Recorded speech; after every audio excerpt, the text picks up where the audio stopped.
their sixth in a row. Jared Allen, double-double, fifth time in 6 games, 15 points, 10 rebounds. Evan Mobley was back after dealing with that strained left calf, 10 points and 9 boards. Guardians plan to have Gold Glove left fielder Stephen Kwan spend some time this spring playing in center field. However, skipper Stephen Vogt says nothing's set in stone and that spring training just the time to try a test run. Winter Olympics women's hockey gold medal game on Thursday. The United States topping Canada in overtime. 2-1. Megan Keller scored the game winner in OT. United States claims its first gold medal since 2018. Hillary Knight tied the game goal with just 2:04 left to play in the third period. Cleveland Heights native Layla Edwards assisted on the night goal. Men's hockey semifinals this afternoon. The United States will go up against Slovakia. You can now find 92.3 The Fan on YouTube. Subscribe to our YouTube channel. Get the best content from our shows each and every weekday. That's 92.3 The Fan on YouTube. Headline sports news every 20 minutes right here on 92.3 The Fan. From the University Hospital Sports Desk, I'm Jeff Thomas. Up next, time for the Ken Carman Show with Anthony Lima here on 92.3 The Fan. The Afternoon Drive. I need to see a real intent and a purpose-driven Browns this offseason in free agency, in trades, especially if you're going to run it back at quarterback so that we can look here at the end of next season and go, all right, everything, they gave this guy or whoever the quarterbacks are, they gave them a chance and it didn't work out. So now we can go guns a-blazing into the quarterback market. Well, but you can see how many different avenues you can take with this. And it does kind of author up what is this like an age-old football question of what do you build first? There are a lot of teams that take the approach of we got everything built up. Now we're ready to slot in the quarterback. And as of right now, it kind of feels like the Browns are taking that approach, which is always a bold strategy because there's no guarantee you're going to get the quarterback. The Afternoon Drive. Weekdays starting at 2. We are Sports Radio 92.3 The Fan. Tonight we're gonna take no prisoners. The Ken Carman Show with Anthony Lima. The ball is sent to Clowney. Clowney tiptoes baseline. Ran into Mobley. Picked off by Harden. James Harden on the run. Harden alley-oop. Oh, my! Showtime here in downtown Cleveland. Wow, what a pass. Guy's a magician with that basketball, I'm telling you. The sense that he's enjoying this as well. Oh, he's loving it. He's loving it. And he's been very honest and open. He's like, you know why I'm here. We're here to win a chip. He played well, played smart, fantastic basketball. The Cavs with a thorough, dominant performance beat the Nets tonight by the final of 112-84. It's not even about scoring the basketball, but just seeing everybody get involved. And we got so many weapons that on nights is going to be certain guys. So we got to just get comfortable with that in the sense of whoever got it going that night. And it also gives us confidence that there's going to in the playoffs there's going to be different ways that you have to win games, and we're built for any of them. We got something good going on. We brought in, guys that are going to help us. Now we got to confirm it, right? I'm not going to sit up here and after 4 games or whatever and say we're this juggernaut. We still have a lot to prove, but I think the early returns with our spirit and our confidence and our aggressiveness is really good. This is Cleveland Sports Radio, 92.3 The Fan. Audio courtesy of FanDuel TV, a wine and gold winner for your Cavs. Lima was there, and I want Lima to get things off his chest before I say something because I don't know how it's going to be taken. I don't know how you're going to take it. You were at the game. You had good seats. I don't know how long you sat in them, considering it was they were up by 32 at one point in the first half. So roughly 10 minutes. We were in those seats for roughly 10 minutes. So you started mingling? Then it was mingling time. He is such a social butterfly. Well, I don't get the opportunity much. Your time? Yeah, I don't get the opportunity much. So once I'm out and the kids are asleep, so there's no reason to rush back home. I bet you didn't eat anything, did you? You know what? A little grazing was going on because in the particular club that we were in, they had a bunch of handhelds, things you could get to. It's just I hate it when I'm out with you sometimes because you don't eat. Yeah, it's tough. And then I got to sit there and beg you like a great big fat pig. But so this I'm hungry. Come on, let's sit down and eat. This is one of the things, I said the same thing at the Cleveland Sports Awards. It's like you go to these things and they do such a great job providing food for you to stand and you're at a tabletop or whatever, and it's kind of an awkward way to mingle. Like you're sitting there shoving food in your face, and at the same time you have to put the food somewhere and you have a drink in your hand. And then you want to check your phone, and all these things are going. You're in a social event. Oh, it's you're at a social event. You're always referencing something like, oh, I want to show you this. Did you see this? So it's just kind of part of it's. I think I think the phone is just a normal extension of your hand these days. I hate it. When we're out, actually, it's been a while since we were out and about last week or last month over at CSU. I tried to keep my phone in my pocket. Saw Jonathan Peterlin at CSU in that moment. Anyway, crowd was amazing. Everything was amazing, right? Yeah, it was. Because you got to say some nice things before I say something that people aren't going to like. It was I don't know. What are you going to say that people are going to like? It was a total laugher last night. No, it was a pepper not with James Harden, and you're going to say that? That's what I'm worried about. That's what I'm worried about. I'm trying not to be a stick in the mud, jerk, all the other words that are said, because this is a weird week. This is a week where everybody gets accused of rage bait. And I'm like, no. Listen, if you think I'm stupid, that's fine, but I'm going to believe in what I'm saying if you're going to think I'm stupid. I'm not going to make things up and let you think I'm stupid. So if I'm stupid, then you think it honestly. All right, you ready for me to get this off my chest? By all means. You don't have anything else good to say about last night's performance? It wasn't. It's not exactly a game. It was a great performance. They were up by 42 at one point. It was such a good performance that who cares? Okay, so I'm going to say it. I'm as disappointed as I've been. This is the most disappointed I've been in the entire new year.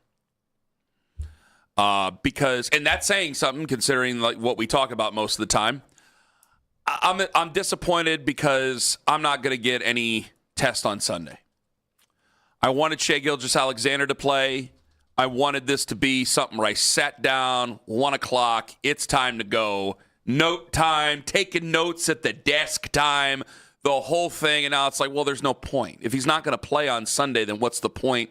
I'll watch the game, clearly, but I already know, like, okay, if you go down to Oklahoma City and you roll the Thunder, I know we got a game tonight. We're actually having Eric Collins on from FanDuel TV Southeast, who is a Cleveland Heights native. Cleveland Heights, correct? Cleveland Heights. I think so. Okay, Cleveland Heights native. Oh, I didn't want to say Cleveland Heights. There's a difference. Cleveland Heights native, Eric Collins, and he'll be on the show coming up today at 9:20, and he's part of the Hornets TV crew. So, I mean, we'll preview that, even though there's no Diabate and there's no Miles Bridges for obvious reasons after that fight, and we'll probably have Eric's call coming up later on in the show. But I know we got this game on Sunday, and I've been looking forward to this thing since they traded for James Harden, going, okay, here we are. Like, this is going to be the last chance we get, because if it goes to where we believe this is going to go, this is a finals preview on Sunday. Well, it's not a finals preview because Shai Gilgeous-Alexander will drag himself out there to try to play in the finals. And so if we go down there and we roll the Thunder on Sunday, it's not going to matter to a lot of people because he didn't play. If we go down there and get smoked, well, then you know what? People are going to take it and go, well, wait a minute. You got your guys. You got Evan back, even though I think he's on a minutes restriction. You got James Harden. You got Donovan Mitchell, and you guys still can't beat us without Shai Gilgeous-Alexander, even without Shai Gilgeous-Alexander. Like, where's the win? Where, other than the win, where's the win? And it just, I haven't, and I wanted to look forward to this because I haven't had that feeling all year. I have not had that feeling all year of where, like, all right, we have a finals preview against a team in the West. It's like, no, we'll see a team in the West, but we really got to worry about teams in the East. Now I'm ready to go. Guys, I'm serious. Like this, I guess might the real, you got the Knicks game next Tuesday. That's going to be a biggie at home. I understand that, and you got the Boston Celtics coming up. But I two with Detroit. But I'm serious, guys. Maybe I'm just an excitable boy, and I'm putting carts before horses here.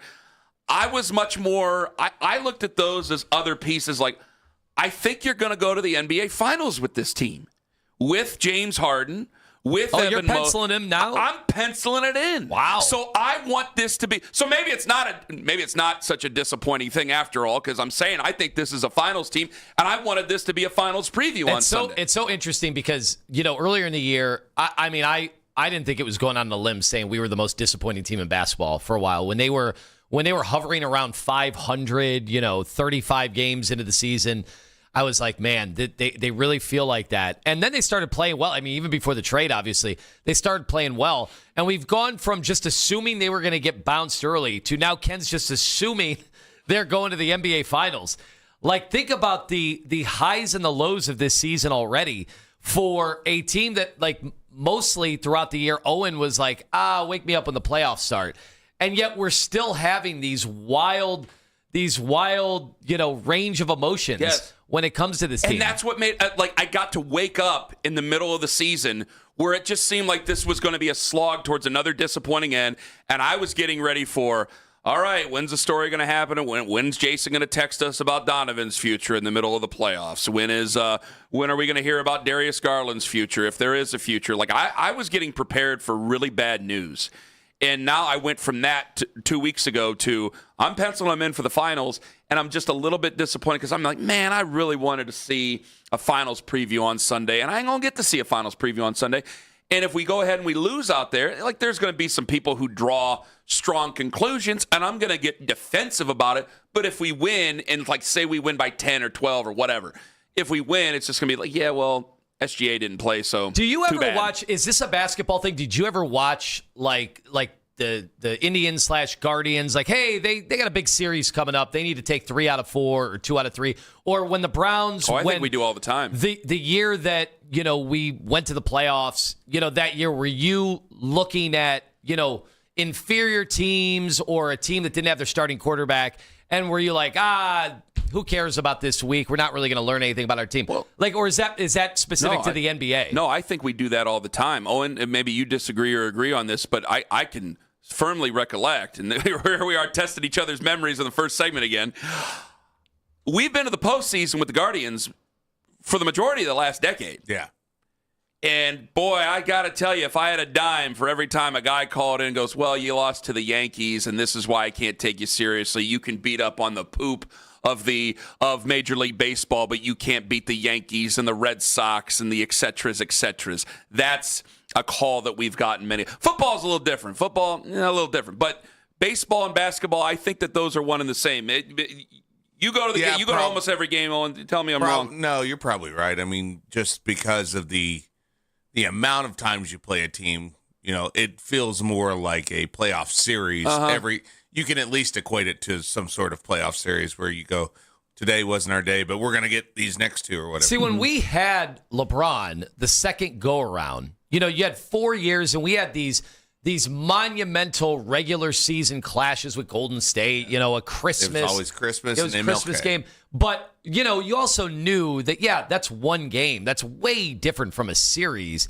And also, when we have LeBron in a series, that's also way different from anything that happens in a regular season. But I'll tell you, this is and you're right, but this is where it messes with our emotions, is that Kyrie, you remember the shot he hit on Christmas where they came back and beat Golden State. And that was where I'm sitting at my father-in-law's house, where my father-in-law is a big Cavs fan. And he watches every single game with my mother-in-law. And it was like, all right, I'm telling you, we can get them again. We can do this again. Like, this is a thing. And you go back to the Knicks game on Christmas Day where they blew a 17-point lead. And you're going, this is why we can't take this team seriously. Like, it's not the right thing to do, more than likely. But we draw conclusions emotionally based on regular season. And let me make this clear. I am certainly not disappointed in the Cavs boat racing bad basketball teams. Not disappointed whatsoever. Do a lot of this and they're going to do a lot of that down the stretch. And I'm going to enjoy that happening. I'm just disappointed in Sunday because I really am. I'm penciling this team in for the finals. I think we're going to have a June. I just can't. I think that's my takeaway from this opening segment. Is I didn't know Ken was this confident about the Cavs. Should I not be this confident? It only took 4 Harden games for him to going one of the big disappointments in the league to now. We're in the finals. It's that easy because it's not going to be that easy. It's not going to be that easy. But have they? This is a team before this season that has played with their food, that has struggled. I mean, there's been times I've watched the Cavs and I'm like, I'll have these little mini meltdowns like the third quarter. I'm like, guys, can we effing blow out anybody? Like, I'm sitting in my office going, Judas Priest, it's 9:15. You're playing the so-and-sos. I just wanted to go to bed. We can't blow out an effing team this year. Like, you felt the same way? Yeah, because it happened so frequently last season that when it wasn't happening this season, it really was like, oh, no. But we are right back. Are we not? Do you feel, let me ask you this.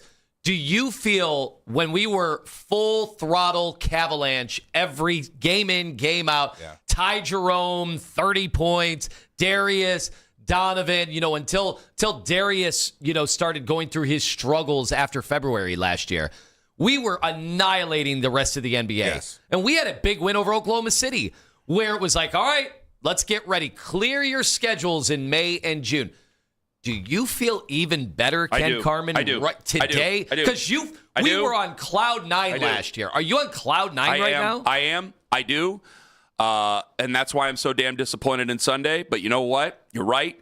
I am penciling this team in. You could just tell it's better. They're more serious. They're taken more seriously already. And I know that we might be in a honeymoon phase. Whatever. I mean, they won 64 games last year. And there was a lot of people going, yeah, wake me up in the playoffs because of what had happened the year before, and even what had happened the year before that, especially what had happened the year before that, because there's big bad Boston out there, or you'll still get shoved around by Mitchell Robinson, and that will still be a test coming up. I'm still seeing a bunch of that. I know. Well, that's why I think Tuesday, you're worried about Sunday. I think Tuesday against the Knicks is going to be a pretty big game to see. Has Jared Allen and has Evan Mobley, are they going to rise to the occasion? Are the lights going to be too bright? I'm with you. That kind of sucks about Sunday. But Tuesday at home against the Knicks is still going to be that's a nationally televised game. I know people are like, where? Are they going to be on Peacock? Are they going to be on, CBS? Are they going to be on Home and Garden Network? Where are they going to be nationally televised? But I think Tuesday will make not up. Even a channel anymore. I think Bravo. Home and Garden Network ain't a channel anymore? No, that Spike HGTV is Spike a channel TV. now. They're on the Nashville network. Man, I think TNN could work in this Bring it time back. of day. Give me Come on. more Crook and Chase. Yeah, Come on. man. Dude, I remember I used to collect the paper route on a Saturday, and I remember there was this nice old lady, and she lived on Bailey Street, and I know we got to go, and she's been dead for many years. But, man, she used to invite me, and I would sit there, and I would sip. I tried tea for the first time in this old lady's house because we would sit there and watch the Grand Ole Opry. And now you're drinking the James Harden tea. Yep. It all comes full circle, my friend. It all comes full circle. 216-474-0092. You know what? I was actually going to ask something else, but are you with me? Are you already penciling them in for the NBA Finals? I am. Hand to God, guys. Hand to God. This is a Finals team, and it's not based on what they just did against the Brooklyn Nets yesterday. I just think this is a Finals team, and that's why I'm disappointed in Sunday. I wanted a Finals preview, and Oklahoma City ain't going to let me have it. 216-474-0092. That, and if Lima says yes to this guy, I don't know if I can do the show with him anymore. Ken Carman, Toastmaster General on the Fan. North.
We are Sports Radio 92.3 The Fan.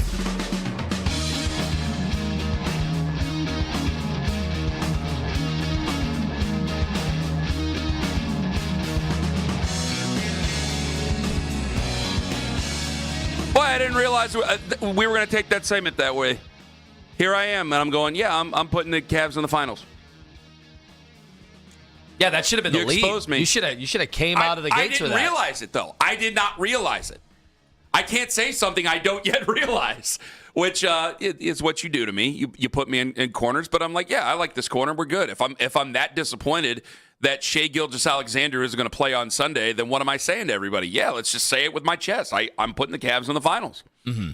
Well, and is that premature? 216-474-0092. So I think the playoffs are going to be amazing. And for all the talk about how much tougher the Western Conference is and the Eastern Conference, and the Cavs are the one team that made the massive swing of all the East, with the East wide open, like we've talked about all year. The Cavs said, boom, we have to take advantage right now. And it's so funny that when we were mulling over the idea of James Harden, I'm like, man, I was just hoping we could get like Michael Porter Jr. Or we had talked about, potential other guys like Trey Murphy. And I was not, I'll admit, you can go back and go look at the videos. Go look at the clips that our fine young lad Joey puts up the video clips. And you can go back and look, and I'm like, are we sure we want to do James Harden? And then they make the move, and like a day later, I'm like, this is huge. Because I didn't think the one thing about Harden is I don't think people realize how much of a basketball genius he was. And you're seeing it game in and game out.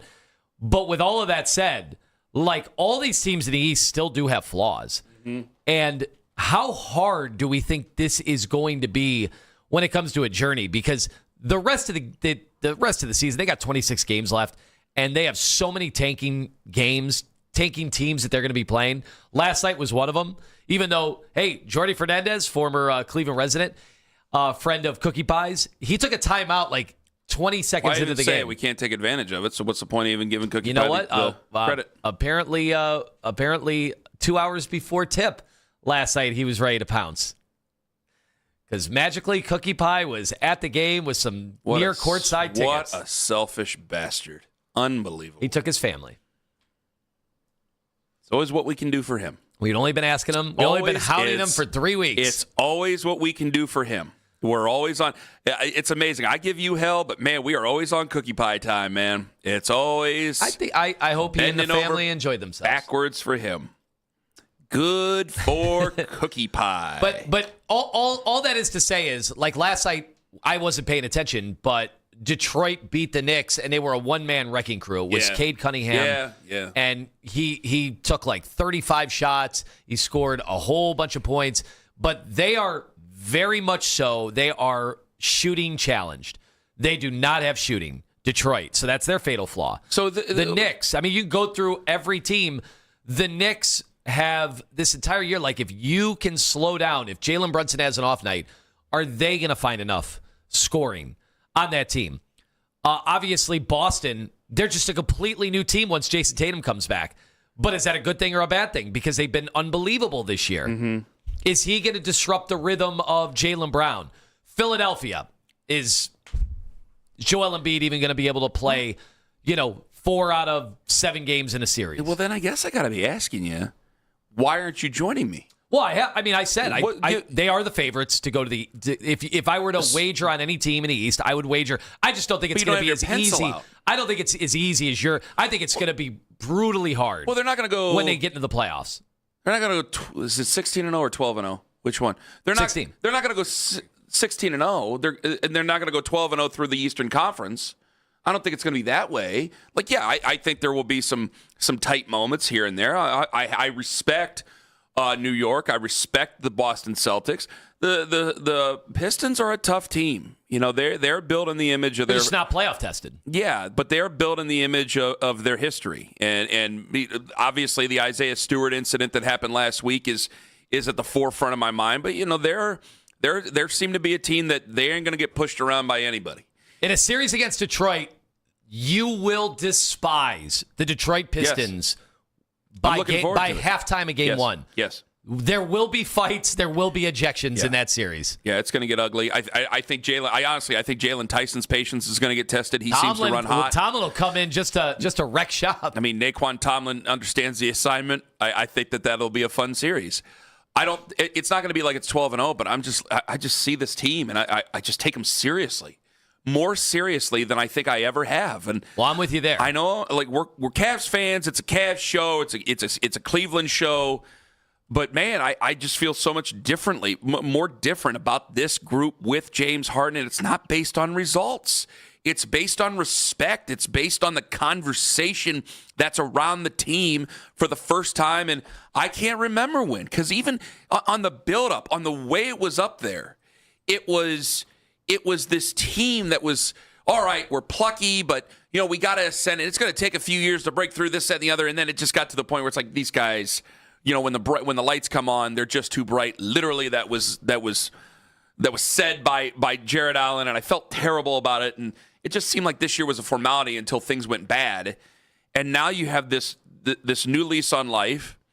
And maybe a couple of people who are big James Harden haters out there who maybe aren't Cavs fans are just laughing their asses off right now going, you just wait, Ken. But I'm seeing it right now because like you just asked, hey, can you go on? Somebody asked you to go on Oklahoma City radio, over the weekend. And I tried to pass it off to you. I have obligations. We're going to start getting those calls. And that's not because of what happened last summer, no. Crow. And I think some of the national people that have you on or have me on, they're going to say this, which is what somebody in Cleveland is saying. JC in Cleveland says, man, the finals is a tough call. Donovan has never been out of round 2. Harden, we know about his playoff resume. So what is your response going to be? What is my response going to be when that comes up? Like, wait, you're penciling in a team in the finals that can't get out of the second round? I got a Knicks team that still seems to be a little bit stuck in the mud. I know that they've been better and you're taking on teams that are a little bit bad, but you have a Knicks team that still seems to be stuck in the mud where their own fans don't even like them. I have a Boston team where I don't know what Jason Tatum's status is going to be. He still seems to be very much on the fence as of last night about when his return and his runway for a return.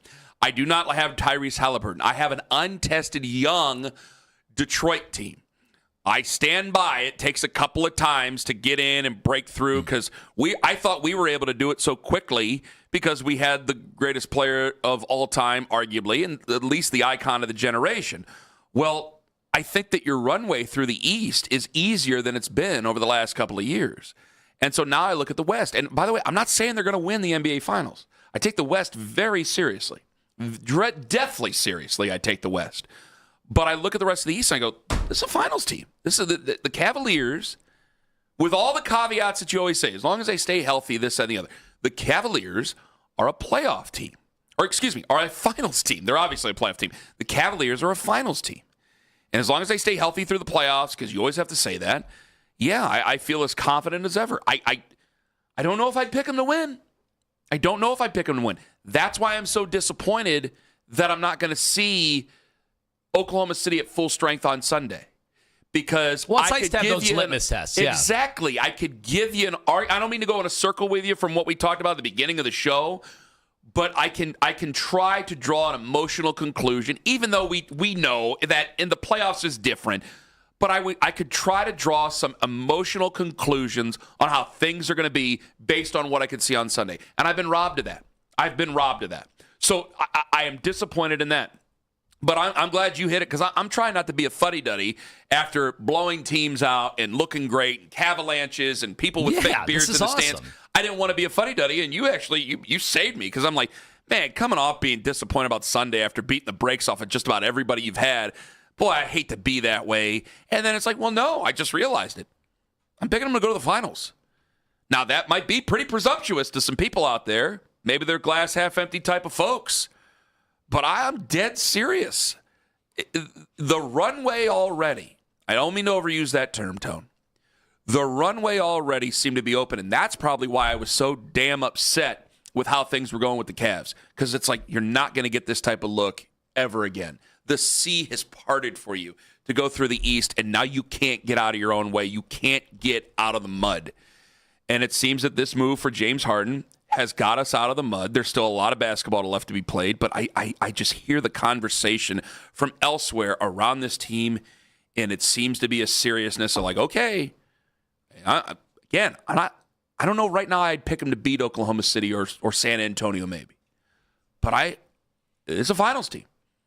And so I think there's going to be some late nights for us in June. Well, I just wonder. I think there's going to be some 1-2 hour sleep coming in and doing the shows in the morning. Has it got, because I talked to a ton of people yesterday at the Cavs game. I'm like, do you got your playoff tickets? And they're like, oh, we're in. We are in. Like, we are expecting to go on a deep run now. And it is a moment. I mean, I got that these started as kind of joking texts. And then yesterday, they were kind of real. Like, you clearing your schedule in June? Like, are you doing it? And the way that we are talking right now, I think it's risen to that level where you almost have to. You now have to reasonably prepare for a very, very deep playoff run. Well, whether or not Donovan has been there in the past and whether James Harden has struggled in those game 6s, game 7s, whatever. Like, you're looking up at the East right now. You're saying it's parting. It really is. This is setting up for a team. And if you were to ask those Cavs players, I think, teams always will say, our goal is to win a championship, all that. I think now they really, really believe that they have what it takes to do it. We'll get some of the social media reactions coming up, see what people are saying in the YouTube about it. You can watch us for free on YouTube Live. You know a guy who knows what the hell he's talking about? Eric Collins. He's on the television broadcast. He's a local native from Cleveland Heights here. He'll join us at 9:20. Now, it's a 4-hour show, so that means we're not going to be talking. It doesn't mean we're not going to be talking about the Cavs until 9:20.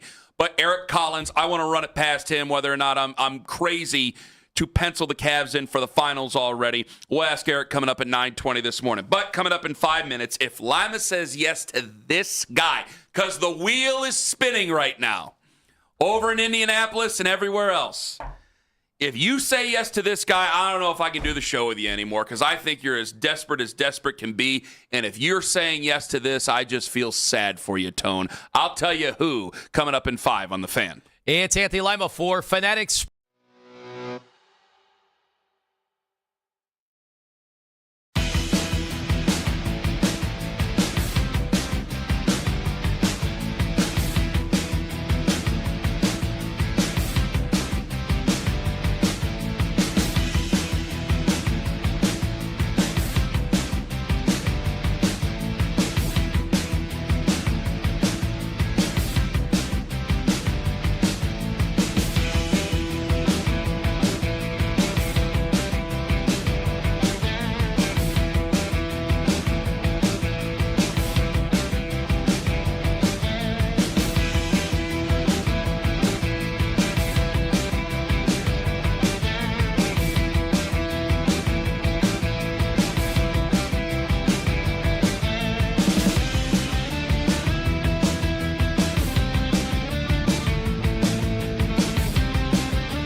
in love with public transit in February. Fall in love with transit during the month of February with the Northeast Ohio Loves Transit Challenge, sponsored by NOACA. Choose public transit. Log your trips for a chance to win weekly prizes. Visit noaca.org for details. Listen to 92.3 The Fan on the Odyssey, iHeartRadio, and TuneIn app.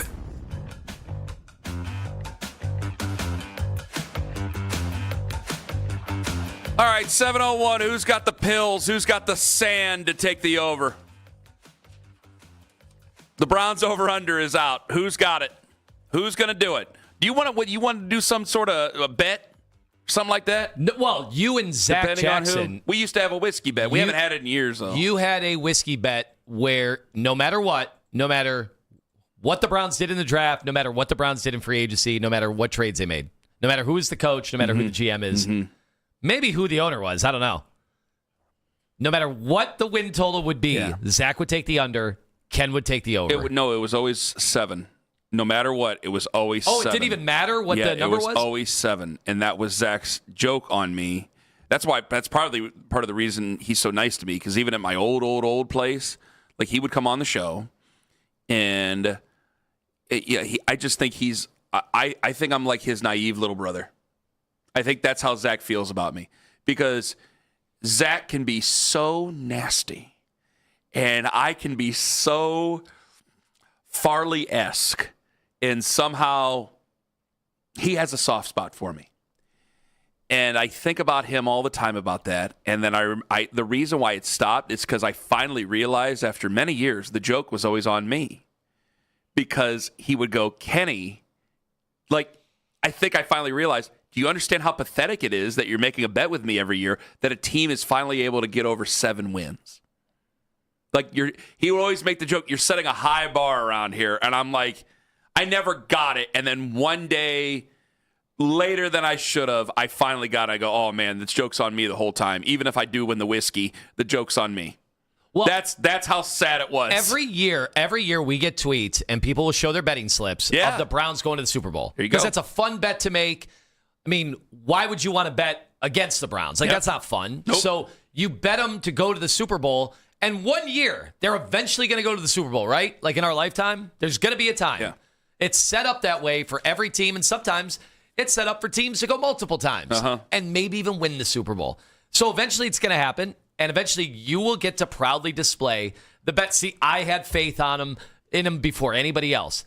But the win total bet is very different, and I'm curious if there are fans out there who just take the over no matter what every year. They take the over because they want to be optimistic, no matter what the number is, and they do it. And there have been low numbers. Last year was 4.5. Terribly low numbers. This year it's at 6.5. All right, so we are going to find out if anybody on this show has the pills to take the over on this season with the Browns at 6.5. Obviously, speaking of the Browns, here we go. This is a fantastic transition, because if you say yes to this, I think I'm going to walk out of here and you'll host the rest of the show by yourself, because I have realized something here. I rarely listen to myself. Rarely. People think, you love your... No, I don't.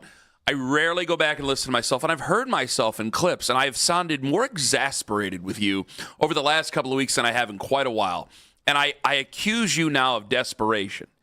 So, because you've brought up just about every other guy, and I'm going, I am in no hurry.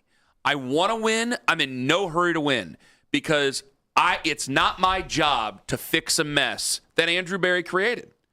I'm ready for the right way. I'm ready to be patient to do it the right way, because I'm tired of trying to hurry and making the situation even worse.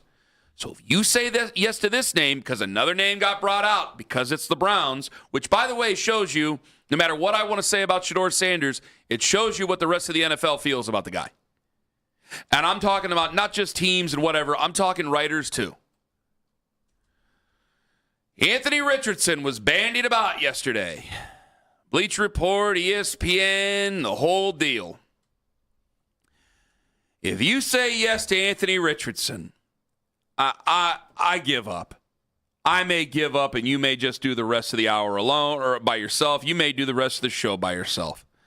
Because Kyler Murray, I'm sure you could make some sort of an argument to go, Ken, come on. Even the same thing maybe with Tua. No, I'm not wasting my time with Anthony Richardson. If you say yes, I'm going to be crestfallen. Well, so let's go through the case. The case is he was the 4th overall pick, 2 years ago? Great. And when you look at his body, when you look at his athleticism, when you look at his arm, all the things I say about Malik Willis, right? This guy, even more so than Malik Willis, because he was taken 4th overall. I mean, we are talking about a guy taken, that high in the draft. Yeah. And so you can see why people would be salivating over, we'll fix him, right? Like you could see that guy and when he is, the highlight reel. Like we had our new producer, John, came in and said, you've seen the highlight, right? We all are talking about the same highlight. Him throwing that cannonball 70 yards. And I'm like, yeah, I saw it. I'm like, it just goes to show every quarterback has a highlight. Every quarterback has a insane throw that you want to put on tape. Even Gardner Minshew has an insane highlight reel. They all do now. They all can make all the throws. It's amazing. Maybe except Dylan Gabriel. I have not seen him make all the throws. He's afraid to. So Anthony Richardson, despite everything I just said, I'm not as into him as I am Malik Willis. I am not. You're saying no? I am. But, thank God. But what's funny is... Thank God. What's funny is I could see people being more excited about Anthony Richardson than all the names that we've been mentioning. Because of that. Just because... It's not a punt-passing kick, guys. When have you ever seen him play really well for an entire game? Even Shador. We have sat here and had near fistfights about Shador. Even all the people who hate Shador, you've seen him play well in an NFL game. You have seen him play well in an NFL game. I've never really seen it with Anthony Richardson. Even though he went 6-5 and people as a starter. Okay. So the Shador people that talk about his wins and over Pittsburgh. Up 3 and 4. And where Shador did not play well in those last 2 games of the year. Well, but I submit to you 6-5. I mean, at some point, I think we have to look at ourselves in the mirror and go, boy, we really need to get some help here because we're sitting here arguing over breadcrumbs and bread heels in the bottom of a dumpster for some of these other quarterbacks here. I don't care how big Anthony Richardson is. I don't care how strong his arm is. But that's why Jim Druckenmiller had a strong arm. That's why he was drafted 4th overall. Yeah, and the people who drafted him were silly to draft him at that level. They were absolutely silly and desperate their own way to draft him number 4 overall. It is nonsensical. I brought up no immediately when I saw his name brought up, which I knew his name was going to get brought up. It's just, again, it's a wheel, and we figure out which spot the wheel stops on, and we pick that quarterback, and we'll talk about that quarterback. I'm willing to have a conversation about a guy who has been a dynamic player in his past, regrettably, even if I don't really care for him, and that's Kyler Murray, right? Fine, we'll have a knockdown drag out over Kyler Murray. And even C.J. Stroud, who's played. This guy's never played at a high level in the NFL. I don't give a damn where he was drafted. That was just somebody else's mistake. Tim Tebow was drafted in the top 20. That was somebody else's mistake. I don't need to waste any more time. So the question is, and I said I would be open-minded about all quarterbacks. The question is, when we yesterday spent all this time talking about the reclamation projects and the guys that have been able to get turned around, he's got all the attributes. I mean, the guy runs 4.4 40. Mm-hmm. His arm is insane. He has a 40-inch vertical. I don't know what that helps you in the NFL. But he's got all those attributes. Why can't he be the next reclamation project? Why couldn't the Browns be early? I'm playing devil's advocate. I know you are. Why couldn't the Browns and Todd Monken, who is referenced dual threat, athleticism at that position, why couldn't the Browns be early? Because you can't be late on reclamation projects. I've never seen This is the point I made yesterday. Being late on reclamation projects means you don't get the reclamation project. You don't get Sam Darnold. No. You don't get to be late. You have to be early. Why can't the Browns be the team if this is a season where we all agree we're not expecting them to win? We're not expecting them to go to the Super Bowl or even really make the playoffs. Why can't the Browns be the team that is early on Anthony Richardson? Because I'll tell you why. Because I saw this guy with a better offensive line. I saw this guy with a better wide receiver crew. I mean, good God, he had Michael Pittman Jr. for crying out loud. You got Jonathan Taylor. You have a better running back room, and he wasn't able to do anything with it. He played scared. He wasn't able to process. He pulled himself out of a football game. No, I'm not interested. So are you saying I got Ken nothing Carman, against the guy, even though I just gave you a bunch of things against the guy? No. I got to always put you through the ringer on this. It's fine. So go ahead. If Ken Carman were the GM of 32 NFL teams, Anthony Richardson's out of the league? Well, if I was a GM of 32 NFL teams. So which team can do this? Which team can take a chance on Anthony Richardson? Because a team that does not have an open competition. We have an open competition.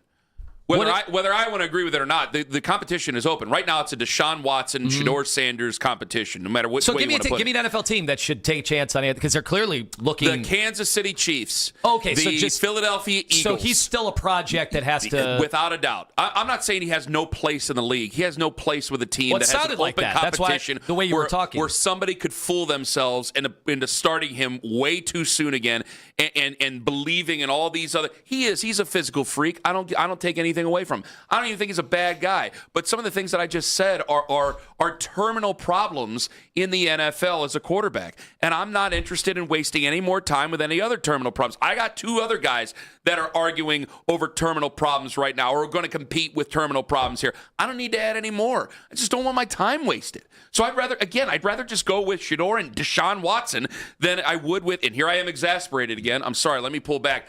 I'd much rather go with Shedeur and Deshaun Watson than Anthony Richardson, and a host of others. There's a very, very, very small group, and I'm not afraid of every quarterback because you brought me to the other side about Malik Willis. I'm open to Malik Willis. Let's talk turkey. Let's talk, because I've seen him play at an exceedingly high level against a team that was trying to make the playoffs. I've seen him play well. Okay, and it only costs money. So I'm willing to bring in Malik Willis if you want to. You guys want to talk about Mac Jones? Might be a little bit more worried about him than Malik Willis, but go right ahead. When it comes to Anthony Richardson, absolutely freaking not. No, don't care. 216-474-0092. Dane Brugler, 820. If you want to make an argument for Anthony Richardson, folks, you go right on ahead. It's a Friday and the phone lines are open. But we got to ask who's got the sand to go ahead and take the over on 6.5. Are we doing show bets in 5 minutes? Is that what we're going to stoop to? Why not? I'm not eating feces if I'm wrong. Ken Carman, Anthony Lima, live on the Fan. XTEND.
right to your phone during the offseason by following the Browns playlist and 92.3 The Fan on the Odyssey app. Headline sports news every 20 minutes right here on 92.3 The Fan. From the University Hospital Sports Desk, I'm Jeff Thomas.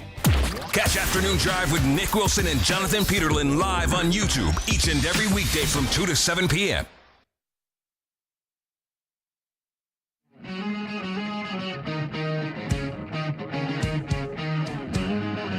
Minutes away.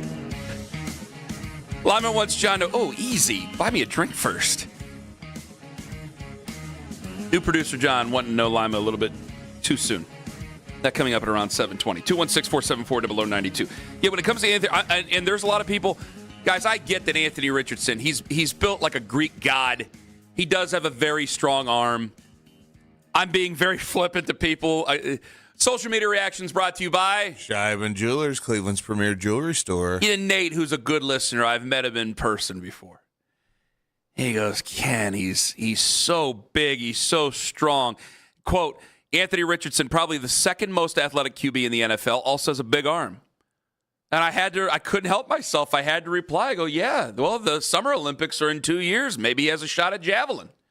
He don't have a shot with my football team. It's just another waste of time. Well, think about it. Justin Fields was a freak athlete. Like when you watch him in the open field running around, you're always like, if he could just pick up the processing, if he could just figure out how to deal with NFL defenses and be able to stand in the pocket and make throws. And he just can't. Yeah. Like Justin Fields, we have a track record that is long enough. You and I were pro Justin Fields. Yeah, and it's just, you don't see me advocating to go get Justin Fields. No. The interesting thing about Anthony Richardson is he is so young. Jets would give him to you. You could chalk up his failures to a different team. Like, hey, we can fix him. Like Todd Monken could fix him. But like that's the Todd Monken thing when you get an offensive coach, you would be saying Liam Cohen or Kyle Shanahan, different types of coaches, like could McVay, could he fix him? So that is the one thing I think with a new head coach, you could at least try to talk yourself into. My difference is, and you asked me, like, what's the difference? What's really the difference? And I put the Browns and the Colts side by side. I go, they got a better wide receiver. Their offensive line is not that great, but it's better than ours. Tight end situation, comparable. I mean, you had Tyler Warren this last year. I know, Daniel Jones was a starter, but there was a competition at the beginning of that, or at least a pseudo competition. But Daniel Jones is the litmus test there. The Colts were a disappointment at the end of the year. Daniel Jones got hurt. They weren't able to make the playoffs. They took on water. Colts fans are upset. But they're still seen as a disappointment, not as a complete out-and-out disaster. The Jets were a disaster. So Sam Darnold not doing well with the Jets. You used him as an example. Sam Darnold not doing well with the Jets. You could put that on the Jets. Guys who don't do well with the Browns, I hate to say it, you could put that on the Browns. Anthony Richardson was picked number 4 overall to a Colts team that seems to be ready to compete for something, and he couldn't hold on to that job. They had to bring in Daniel Jones. No, he's not. That's because he tapped out of a game. Is that also? No, it's not just that. It's just, again, he doesn't check through any progressions. He has no sense of pocket presence to me. The checking out of the game, that's third. I know that's a huge no-no, and a lot of people ripped him for it. Fine. If you're supposed to be a big athletic quarterback, sorry, you got to go back out there. That's up to that play caller. Call a handoff in the next play. You got to suck it up and get going. Fine. He is, for such a big player, he is often injured. He is injury prone. You have to throw that in there as well. There's just all those reasons that I would say absolutely not. For Sam Darnold, and again, God forbid, with the Browns, you could sit there and go, yeah, it's the Browns. Like we do with coaches. Yeah, it's the Browns. Yeah, they'll mess it up. We can still take this guy. No. You had a pretty decent situation there in Indianapolis, and you weren't able to make it work. I'm not interested. I think that we need to look ourselves in the mirror and go, guys, we are as desperate as we can be. We need to have a moment. I don't know where it is. We need to have a wake-up call. Maybe it's like with Artie Lang in the pig costume where he finally looked himself in the mirror of the car and went, what am I doing? We might be the Artie Lang in the pig costume, man. That might be us, where we need to just go, you know what? What I'm doing right now ain't working. The desperation ain't working. We need to settle down. Because I'm getting the thing. Ken, his arm. The thing that anybody can agree about with Shedeur Sanders is that he throws a nice deep ball. Yeah, he doesn't have the arm that Richardson does, but he does have the accuracy on. That's what I'm saying. We've seen some evidence of the even though his completion percentage was not very good last year. Anthony Richardson can throw it goal line to goal line, but if he can't get it to a receiver, then all I'm doing is doing a carnival trick for everybody. I need a guy. I'm not saying no to everybody, because you accused me of this earlier this week, and I'm a little bit sensitive to it. I'm not afraid of every quarterback. I'm afraid of wasting time. I ain't afraid of these guys. I just don't want to waste my time. Malik Willis, we'll talk about him. This won't be the last time. But now there's stiff competition and better situations out there. And it's interesting, though, to me that, you've accused me of being desperate for a quarterback. You sound so damn desperate you're willing to take anybody. I hosted a show with you for a long time, and we've been down this road many times. My question is, how could a Cleveland Browns fan not be desperate for a quarterback? Easily. I'm a big-time Cleveland Browns fan. I ain't desperate. How could you not be? On what planet Let me explain the ways. Do you think a Browns fan has the right to not be desperate? So should I be desperate? You thinking I should be? Yeah, how could you not be is my question. Why haven't we won? Here comes the cross-examination again. I realized during last season, I have done a lot of self-reflection. I told you, I sounded exasperated with you this week. I said, don't talk like this, because I'm exasperated with you, right? And I hate that. I hate sounding like that. And I exasperated with you, and it reminded me, because I was watching some of the clips that Joey posted throughout the week, and I'm seeing some of the replies and whatever, and I'm having some fun with people on social media. I go, God, I hate the way I sound there. And then I go, boy, I sounded the same way during the season. I remember I came to an epiphany during the season. I go, why am I trying to fix something that I didn't create? I didn't want Deshaun Watson. I didn't want to take on $46 million a year in salary that ended up being a mess. I didn't know it was going to end up that bad, but here we are. When I had that epiphany during the season, I go, I don't need to fix a problem that's made by Andrew Berry, which is not an endorsement of Andrew, even though I like him personally, right? I don't need to sit here and come up with ways that need to be fixed. Once you have that clarity and that freedom tone, life is so much better. I just need to get to the next quarterback or the next place where I can take people seriously. That's where I'm at. And there are serious people within the doors. Are you taking the Browns seriously this year? As winners? Yeah. No. So why aren't you desperate? The only way to change that is to get a better quarterback. Because I don't think that guy... We've got the defense, right? So all we need is a quarterback. Yeah, I don't think that any quarterback out there is going to get us to where we need to go. So you think we still need so much more around You would him. bet right now that all the available names that we've talked about are all going to be zilches, are not going to help. Because you probably would have said the same about Sam Darnold a few years ago. You probably would have said the same about Daniel Jones a few years ago. I would have said the same about Daniel Jones. I don't think I would have said the same about Sam Darnold. Now, someone might be able to go look through social media and find different. But remember, I like Sam Darnold coming out. You did. There came a time. It's hard to make the argument now. He just won the Super Bowl a couple of weeks ago. So, we're seeing it through a different prism. I would have made that argument against Daniel Jones. I ended up being wrong about that. Well, we'll see after the Achilles injury, but that's not his fault. Sam Darnold, I wouldn't have felt the same way about Sam Darnold. There are other guys that I would feel more positive about, but I think that right now I'm in a mode where I just want to see what we have here because I really don't know. I don't think it's going to get us to where we need to go this year, which is to the playoffs. I think we're still very far away from that. And if we're going to be far away from the playoffs, then I'm looking more towards 2027 in those QBs. I don't think that anybody available out there. So you're basically saying, what's another year? Level. We've waited this long. What's another year? That's what I'm saying. That's what I'm saying. Because I don't need to fix the mess, and I don't need to act desperately. And that's what I'm afraid of them doing. Hearing about them being possibly involved in trades, hearing about the A.J. Brown stuff. Why? Why do I need to bring him in? So he could be mad to help here? Shador. Yeah, okay. Get Shador his weapon. He was mad with a good football team. He's going to be mad with a bad football team. And, yeah, that's a nice weapon. That's helpful. But, again, I'm just in a bad place with thinking that they're going to be that great. And however I say this, though, because of their strength of schedule, you can't be any worse offensively. They're over-unders at 6.5. I'm like, well, they could win 7 games. Oh, wait, higher than I thought it would be. Yeah. I thought it'd be right around where it was last year. The defense is that good, and you're going to keep Myles Garrett, and you're going to keep Denzel Ward. You better keep Denzel Ward. So they did not get docked losing Jim Schwartz. Do you take the over? Oh, I told you the other day, I literally said 6. I thought they'd win 6 games, so I guess I'd have to take the under. I just have this stealing feeling that, yeah, you'll get to 7.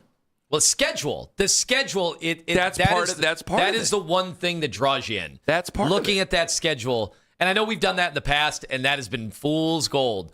But looking at that schedule, you're like, a bunch of new coaches we're playing. But you also the division is totally in flux with the new coaches. And now that we know what the over-under is set by Vegas at 6.5, you telling me that the people who thought that we needed to move on from Kevin, you moved on from Kevin? That you won 5 this last year. That's not going to mean 2 more wins? Well, you moved on from Bubba Ventrone. That's 2 wins right there against terrible football teams you should have beat. It's so funny because when I talk to people, like, how do you feel about the coaching staff? They're like, ugh. Like, even if they didn't like the coaching staff last time around, now you got a bunch of new Well, that's the risk coaches. you take by moving on from guys just because you quote-unquote have to. I didn't have to move on from anybody. I'm looking at this in a completely different way than I have. Last year, I said some things that I knew were desperate and crazy, and I wouldn't have said had I had my head on straight. And I've done this whole thing every single year trying to avoid it. There is such a strong difference between having your stuff together and not having it together, and then considering things that you never would have considered before. Because there's so many people, we look in the news and we say, I can't believe that guy did that. I can't believe you robbed that convenience store. Well, you know what? If I was dealing with some of those situations over the last how many months, maybe all of a sudden I would consider it. And that's where I think we're at with the Browns. That's where I think we're at with these quarterbacks. We're doing these things. It's like you would never do this if you weren't paying a quarterback $46 million that nobody wants to play. If you didn't have an offensive line that you almost have to completely retool. If you didn't have a wide receiver that people want to get rid of that you still owe $16 million to and that we were having hope for and ended up becoming a problem this last year. Because we have a great defense and it feels like we're just this close. If we could just have that score, we'd just be fine. It just feels so desperate. And I don't need to be there. I don't need to be there. I don't need to dig them out of the problems that they've created themselves. My goal, my reason is get yourself straight again and then move forward. You gotta find a way through this and then figure out a way forward. You gotta get back on the road first. And getting back on the road is not going after all these different QBs and making crazy trades for wide receivers who ain't gonna be happy here. I'm being as pragmatic and clear-headed as I've ever been about this team. And weirdly enough, because of the strength of schedule, because they can't help but be better on offense, because they'll still have that defense, it's like, yeah, they can win 7 games. Hell, they almost won 7 games last year. They had a tougher schedule. 216-474-0092. You're taking the under. Yeah, I said 6 wins. Wow. Hell of a turn we've had here. 216-474-0092. Which one are you willing to take? And is it too soon? Is John trying to get to know Tone too soon? I got to check my phone during the break. Maybe you and I are in the same boat. That's at 7:22 on the Fan. Anthony Lima for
10 of our shows each and every weekday. That's 92.3 The Fan on YouTube. Headline sports news every 20 minutes right here on 92.3 The Fan. From the University Hospital Sports Desk, I'm Jeff Thomas.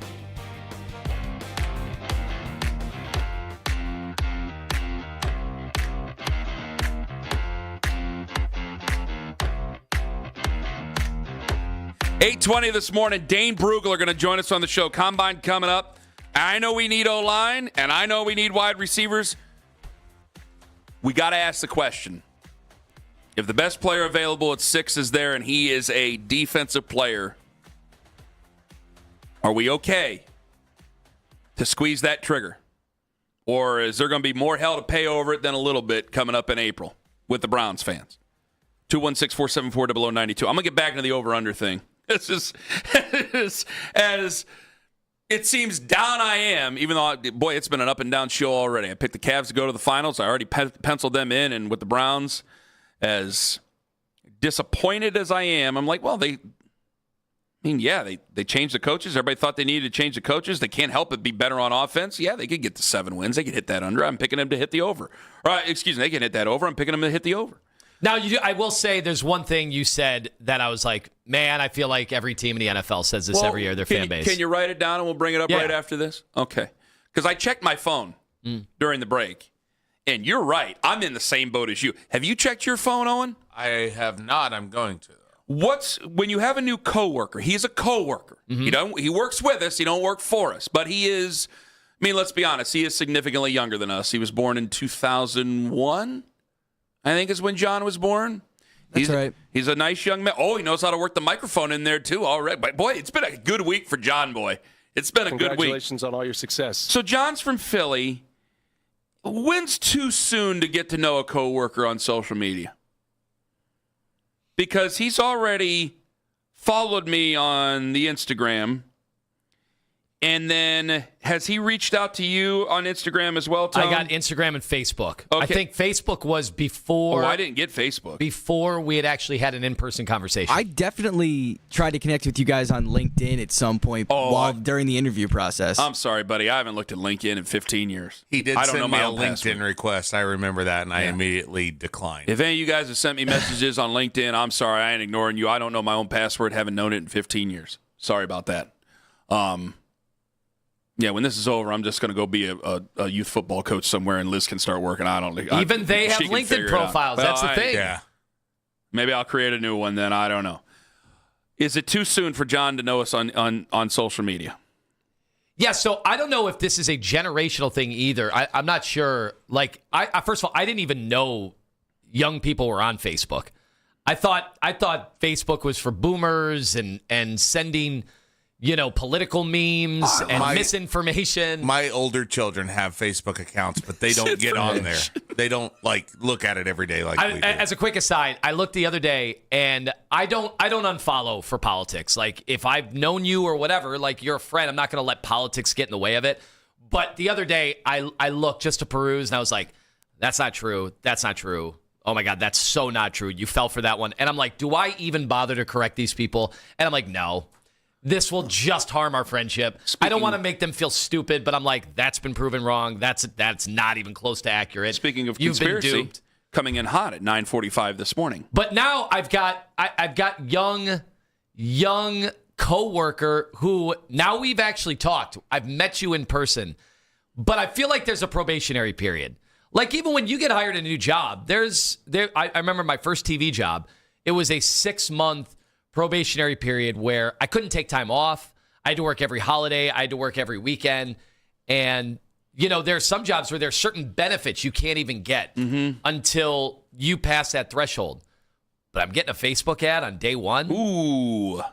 Like, why did he add you on Facebook? He didn't add me on Facebook. I'm much more active on Facebook than you. Lima just came up. He just came up on my Facebook feed. The sports boy just came up, and I didn't. I wish people on Facebook happy birthday. In fact, half of them have been dead in the past, sad to say. Do you have any room to accept more friends, or have you maxed out your friends limit? I've actually had a lot of people pass away here over the last year. So you're in there. And you got space. Now it's a free-for-all. But I feel bad because I can't accept them all, so I really don't accept them anymore because I feel bad. Do you guys differentiate your social media platforms for, like Like Facebook for me is strictly family, personal life type of things. Twitter is where I do a lot of the business sports talking area. I put a little bit of family Facebook stuff is on weird there, because there's so many. I'll just say, when I was younger, it basically was using that as a way to meet girls. Yes. And there are still people from 20 years ago that, I met you down in Miami. I remember you at a Cavs game. And I'm like, why am I still friends with this person? Yeah, I quietly unfollowed a few. I'm like, you know what? I'm married with 3 kids. Right. She's married with like 4 kids. Well, and then when they get we married, met one time when she those was in women get town. married, I go, I don't even know who you are. You have a different last name. Now none forget. of it resonates. You forget. I'm like, where in time? Yep. You know, because it's kind of like a biographical thing over time. Oh, this is where Lima was. He was at this bar. He was at this, and it'll show you memories. But it all brings me back to this. Like, now I'm kind of, because I don't even put out sports takes on Facebook. Right. It really is just telling me whose birthday is coming up. Like, that's but you really don't even the only wish them thing. happy birthday. No, I don't. I'm getting ready to wish people happy birthday on my Facebook right now. You better hope they're still alive. I gotta hope they're still alive. Feel bad about some of that. So when is too soon? I still think it's first week. We're still in too soon. I think we're still in too soon land. Now that he followed you on Instagram, you can't help who follows you on Instagram, right? I'm a private account because of some weirdos out there. So I could just accept Let's it. do this real quick. John, are you listening? Yeah. How many children does Anthony Lima have? Oh God, I don't know. Too soon. Too soon. Yeah. Too soon. How many kids do I have, John? You just said you had 3 kids. Okay, right? what's my wife's name? You Too told soon. me before. Yep. Too soon. How many kids does Owen have, John? Owen has 6 kids. What's his wife's name? I don't know. Way too soon. Yeah, way too soon. That's it. Boy, that's a hell of a litmus test right there. I like that. Wait, John, you said you listened to the show before you got this job. What's Lima's wife's name? I don't know. He did what so many have done, the crash course before the interview. That's what he did. Oh, I listened to every second. I'm sure you did the day before the interview. Because that's what you should do. And Sarah Ono just didn't happen to be brought up that day. Well, that's what you get. And I was wondering, what could that possibly Who be? is that talking right now, John? Oh, he's getting the phones right now. That's my cat. He's on the phone. He's getting the phones right now. He's a fine young man. He is. He's coming along. Now, okay, maybe you could argue he's doing it to mine information that could be used on the show. What about the other way, though? Real quick. Because we did reach a point with Mitch where it's like, why won't you friend any of us? Yeah, he wouldn't Why follow won't me. you? That's true. So we had a producer here. We're supposed to know each other pretty And well. Why? Let's face it, some of what I use social media for, some of what I use Twitter for is to throw stuff against the wall, see what could be good on the show. And Mitch did not follow me on Twitter. Here's a good example of why John can't be social media friends with us yet. Look at the name he wrote in the box on line 2. Oh, my God. Had he been here long enough, he would have wrote a different name on there. Earl the Pearl joins us. No, that's just Earl Host. Earl Host. But as people know him as Earl the Pearl. Hostman Earl. The host man. Job way is not off to the good start. We are not off to a good start. First of all, I called in. He didn't even know who the hell I was. Then he goes, well, what do you want to talk to Ken and Anthony about? I said, well, I work here at 92.3 The Fan. Oh, my God. Here's the sad part. I even said, hey, man, welcome to the Fan. Wish you well. Looking forward to meeting you. I'm not too sure about that. But I got a question. What? How does this man smell? He doesn't smell He bad. actually has come off as a Earl. decently. He doesn't smell like you, Earl, the best smelling guy at 92.3 The But Fan. there's nothing Earl's amazing. offensive yet. Earl, I gave him a little bit of a cheat code. I did text him before. I was like, hey, you need to make sure you're bathed before you come into work every day. Oh, yeah, absolutely. I did tell him that. Absolutely. Because, Earl, we started in years past, Yeah. and this goes way back. We had some people start off on the wrong foot. They stank to high hell. Yeah. So Well, bad. I kind of felt like, when I got there, I was quiet. I was just trying to keep my head down, do my job. It's funny because I didn't know where the microphone was when you guys first told me to talk. Mm-hmm. I remember that day. And now look at Earl. But I would say we became Facebook friends, social media friends, probably about a year or so into my tenure, maybe 18 months into my tenure. I had to get past the probationary period. First, I had to prove myself as a producer, so that you all can trust me. Then I come in, read the board. I couldn't get out the last night right, but about last night, I'm sorry, I can't even get the damn name right. So I couldn't get that right for a while. So that was tough, but you had to get past the probationary period. So John Boy he's kind of putting the cart before the horse here. That's what I think. And Earl and I let a natural friendship happen, and we found out we're basically the same person. There's one big difference, but we're basically the same person. Well, I'll let Earl tell you. Earl, thank you very much. Thank you very much for getting in, Earl. Yes, sir. Y'all have a great Friday. The wonderful Earl Pearl joining us on the Make It Right Call Kyle Wright hotline. We had somebody that smelled so bad that it was distracting to the show. Now we had to go talk to Andy. We couldn't do the show. We had to go talk to Andy. The smell had overtaken the conversation. It was like a third mic in the room. Yeah, it was. It was bad. It was bad. Something about radio, it gets the unwashed. And you deal with it. You just deal with it the best you can, because especially when your boss won't talk to him about it, then that's when you have a problem. All the stones of the world talk about other things. Wouldn't tell them about that. I mean, people might be hearing this going, man, you guys come off as so mean. I'm not being mean. To the new workers. John's with washed. their coworkers, though. But in a confined space, when somebody smells, when they don't have grooming habits, it can really hurt the final product. And I love John so far. John is clean and seems to be a studious young man. But I promise I'll never stink around you, Ken. I promise you. Don't make promises you can't keep. I've had my heart broken by so many at this station, John. Don't do it. Speaking of stinking, can we get over 6? That is a transition, my friends. Can we get over 6.5? As negative as I'm not even trying to be negative, guys. I'm just trying to be realistic about it. I'm as big a Browns fan as you're going to find here. We all know that. I don't need to put my credentials out there on the wall for everybody. I think we all know. It's not about being negative. I want it to work out. I'm just being as honest as possible. There's so many things that I don't want them to do because I hate to say it, I don't want the next regime to have to pay the fiddler for it. Or I don't want even more. How about this?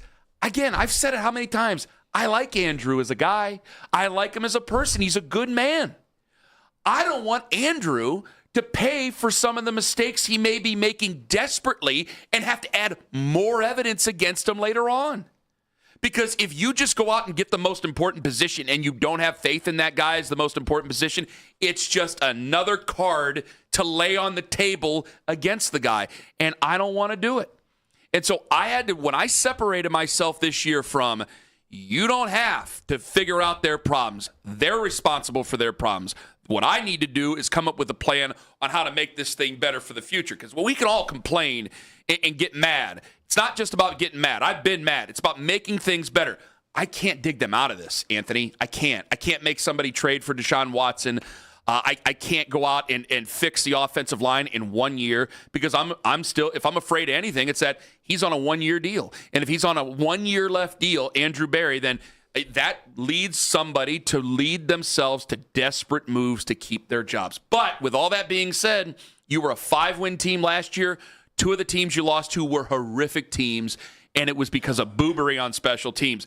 That guy's no longer there. So I have to admit that, I think that they can win 7 games. I'm taking the Browns with the over. Yeah, I think the only That's not going to lead us to a great place if I don't think the quarterback's there. I think the only thing that I heard in your explanation, and I agreed with basically everything you just said. I remember those games. You were thinking about old stinky coworkers. And that is distracting again because now that scent is coming back. It's coming back into the room. It's like the first time you smell certain things. It was. But I do think almost every fan of an NFL team, and this is why the NFL is king, and this is why every year hope springs eternal for fans, is that so many games come down to 1 play, 2 plays, and so every fan of every team is like, if this happened, this happened, this happened. We're only paying attention to our team, and we only pay attention to the losses. You don't think about, like, the Green Bay game that we had zero business winning when Jordan Love just gave us the game and gave us the ball back. You don't ever think about that. You only think about the losses that could have been wins. And so I do think that's just the structure of the NFL is it has every fan in every city saying, we were 3 plays away from having 3 more wins. People are taking guesses online about who the smelly people were. Keep them coming. I'm not going to mention the smelly people. I don't believe that there was any on-air full-time staff that were stinky here. Okay, you've narrowed it down. A lot of people are guessing Nick. Nick does not stink. 216-474-0092. And yet we will power rank those later. Oh, yeah. Coming up next, about last night, where at least the Browns aren't moving to a different state, and a all-time Cavs legend just responded to one of our segments, Tone. One of the all-time legends. Not according to Wayne Embry, but according to the fans he is. We'll talk about that about last night in 5 on the Fan. It's Anthony Lima for...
the globe that we never hear of. Embarrassing. We got to be better on defense. It won't matter till April. I think we know that. Y'all gonna write us off. We could go 82-0, no one would care. He's a piece of crap. The kid, he sucks. He's sucked his whole career. I got rumors about him, how he couldn't please his wife, and so now he's divorced. Put a damn winning team on the field. Now the Ken Carman Show with Anthony Lima give their thoughts on what you might have missed about last night. What's the rumor that goes on around my wife, John, when we were still dating? I'm not touching that. And that's why you can't friend me on Facebook yet. Ladies and gentlemen, with About Last Night, John Calavita. All right, guys. Since I've moved here, I've become enamored with Myles Garrett and Chloe Kim by association. Myles Garrett, he wrote a poem for Chloe Kim. I want to hear that. Let's throw it up, Owen. You enrapture fools to kings and exist without a peer. Put on this earth for many things, but our love is why you're here. You really are. It's no coincidence that he broke the sack record this year. Myles Garrett is going to be propelled by Chloe Kim to become, he already is an all-time great pass rusher. He may be the all-time great pass rusher. She is the opposite of Chris Humphries and Kim Kardashian, Lamar Odom and Khloe Kardashian, Ben Simmons and Kendall Jenner. I love Myles Garrett and Chloe Kim. She's going to help the Browns get to the playoffs. Kenny, how do you feel about Myles Garrett transitioning into a mega celebrity? Because I feel like it's happening. I feel like in the past, he's kind of gone back. There's a reason he had the shirtless cover. That's great. I mean, doesn't it seem like it's all coming together now where he is starting to almost act like an NBA player? And I don't mean like a diva or whatever. Yes. It's a higher profile for the Browns. Maybe more players will want to come and play for him. I got to go back. Chloe Kim's going to help us make the playoffs? Yep. How's that? She is going to make Myles Garrett better because she's also an athlete, right? So they're going to train together. They're going to eat right together. They're going to be the best they can be together. It's not like she's a regular actor celebrity. I guess it can't hurt. Years. Okay, I Look guess. Look at him. Look at his body. Yeah, slob. But she could push to make him better. Okay, John, I'll accept that. I mean, maybe you disagree. So he's just saying it's not the curse that we normally hear about with athletes and celebrities. Yeah, you know what? All right, John, I did. Because for a second, I'm like, you're going to have her play quarterback now? No, I get it. All right.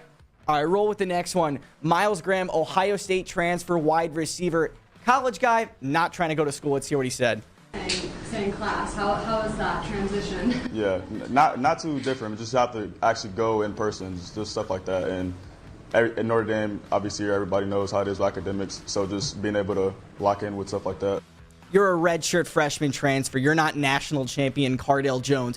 Go to class, get your degree, and maybe you'll get some playing time in the field. Wow, strong stuff from John. There's some Buckeyes that took issue, and like Steel Chambers said, I had like $500 worth of parking tickets to demonstrate that I absolutely went to class. And so he didn't like the fact that, the Notre Dame. See, what happens when Notre Dame doesn't win national championships, which is every year. When they don't win them, they like to talk about school because they have to pivot to something. And so he's just taking the cue. He's taking the cue from the fan base, the Domers, that the only thing they can throw in front of an Ohio State's fan, because they live among us, is that, school. That's what they always come back to. Play school. But I think that a guy like Steel Chambers should highlight that he goes to college, or that he goes to class at college. Because when you have Carson Beck saying he hasn't been to class in 2 years. That's him. Bennett didn't even graduate. Everybody just farts on the general idea of going to class. And I heard Ted Carter yesterday on WBNS, I want to say, down there. And I would like to play a couple of clips of that later in the show, if possible, because it's still school. Like, there still should be something where they have to go to a class. These guys don't even have real majors, though. This is now, is it even semi-pro football? It's basically professional football now. What does the school component matter to people? It should be a requirement as part of the job. There's requirement. You have to do training as part of your job. It's a requirement as part of the job. Why do you care? What? Why do you care at this point? That's I don't true. know. Nobody that's listening to this show cares if you did your HR training. Nobody knows their majors anymore. That's not even a big part of the broadcast. That used to be a huge part of the broadcast. Oh, yeah. They would bring in the guys and they would say, I'm in economics, I'm finance. I want that criminal justice guy playing linebacker. Yeah, majoring in football. They don't even talk about it anymore. General studies was my favorite. Yeah. General studies. Yeah. RPTM. But, I mean, Garrett put the spotlight on that for us. When we first met Garrett, Garrett's like, they pick your major for you with some folks. Oh, you're gonna major in business? You have a 1.6 coming into our school, sir. Yeah, we're picking your major for you. Garrett exposed that for everybody. Go ahead. Brutal. So the Bears, they are moving outside of Chicago, and they're moving outside of Illinois. The new stadium's going to be in Indiana, and this has been a trend in the NFL. This is not new. Giants and Jets play in Jersey. The Bills play in Orchard Park. The Rams and Chargers play in Inglewood. No, it seems like nobody's playing in the towns that they call home anymore. I love the fact that when you drive into Cleveland, you drive into Philadelphia, you drive into some of these cities, and you see the silhouettes of the stadium rising up over the highway. That's really cool. The highlight of my drive every day is seeing Progressive Field, the lights, and the pageantry. And I think we're losing that, moving stadiums outside where they're actually supposed to be played. Listen, now this one isn't just moving, in the same county, but a few towns over. This is moving into a different state. And I did note, at the end of last year, the Bears were in some big nationally televised games, and it was one of the greatest backdrops you could ever see. When they would bring in the drone and you would see Miracle Mile and you would see Chicago and almost looking like Gotham City with all the high rises and the stadium right there. And now, what's the town? Hammond?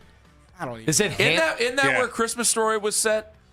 I believe I thought so. that was where it was set. I know it was filmed here, obviously, but the setting was supposed to be like Hammond, Indiana. Remember he's reading about the monsters of the Midway on the paper? Oh, yeah. My thought is, I take it a totally different way. When do we get to a point where it's too big to fail, where that's the perception and then it fails? Because, everybody saw this really started with Patriot Place. Then you saw what happened with the Braves down there. They moved to Cobb County. People were all upset.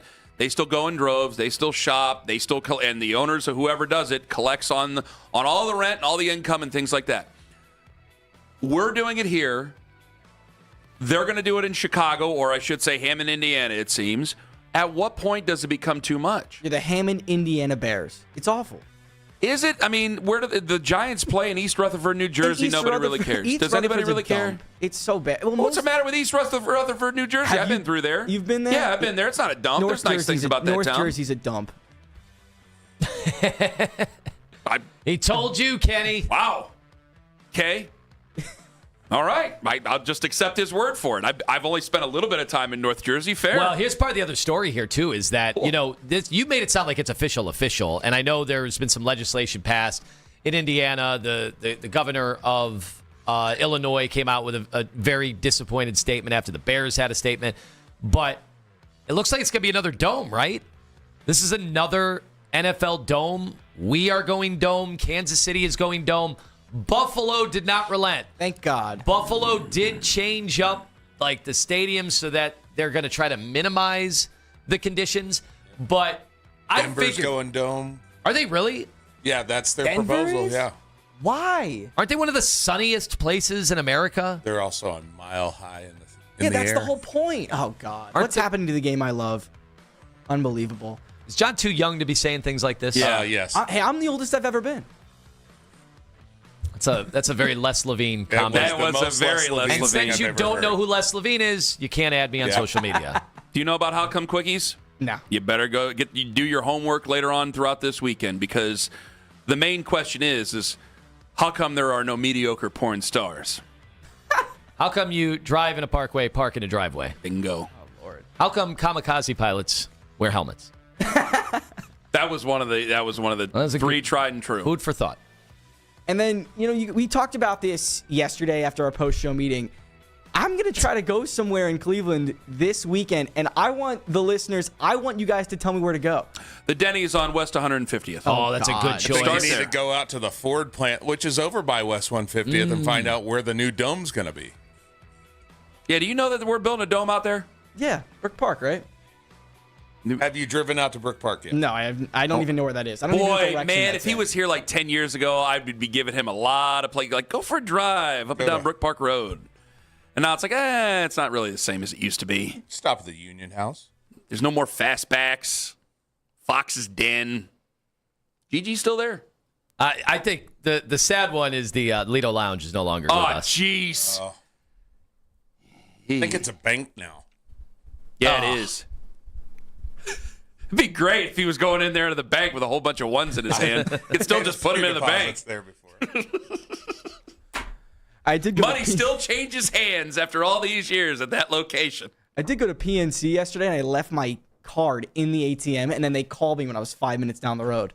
So shout out PNC there. There you go. Oh, there, Tone, you got to help him with that? It should be illegal for the ATMs to take your card, by the way. There's should be illegal. A former 92.3 The Fan employee that John reminds me a lot of I will tell you guys in the break when What does that mean? Is that good or bad? Of course it's not illegal. It should be illegal. They should it's take my your card. You don't get to take it. It's to protect you either from yourself or if you accidentally leave it in there. Because if it happens on a Friday when I'm in an urgent need of money after hours, urgent need of cash. You haven't needed that That's in a long why time. I choose a bank When was the with last a green time logo that lets you tap now on their ATM. He's about to say something silly. Go ahead and ask When that was the question. last time you used cash? Yeah, Tone. There are people that know how to get you things that the last sometimes time you cash used is what is needed, and it is the only thing that is I accepted. would say it's less than 12 hours ago. Considering that game was a blowout. Wait, what are you accusing me of? Say it with your chest, Owen. We got a real Reckless speculation. We got a real Eileen Goo over here, or whatever her first name is. All right. Benedict Arnold. Coming up at 8:22. See, he doesn't know about the ski trips. That's why he can't Facebook friend us. Dane Brugler, 8:22 this morning. What if that best player available at number 6 is a defensive player? Damn it. We'll find out with Dane coming up at 8:22. Coming up in 5 minutes. Winning's important, guys. We got to see the humanity in things. I had an argument with a legendary Cleveland host yesterday on the internet about that. Ken Carman, Anthony Lima. We're going back in the archives of yesteryear at 8:01 on The Fan. Northeast Factory.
on the Odyssey app. Headline Sports News every 20 minutes right here on 92.3 The Fan. From the University Hospital Sports Desk, I'm Jeff Thomas.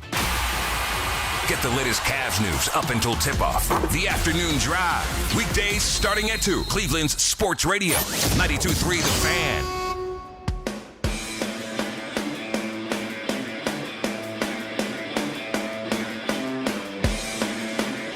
I'll say it on the air. I don't give a damn. You want me to say it right now? I'll say it right now. There were 800,000 people watching every Sunday watching baseball. Nobody was watching the national broadcast of the baseball. You want to go ahead and try Women's Sports Sunday? Knock yourself out. Have Women's Sports Sunday.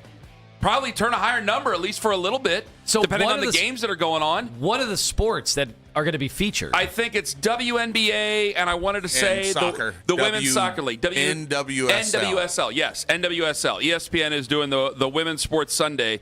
And you look at the number, and people are outraged on the internet. Oh, my God. And I was just going, there was 800,000 people watching. And it's sometimes lower than that. So if nobody's watching baseball, because nobody wants to, unless you are a fantasy baseball guru. I bet John Boy upstairs probably disagrees.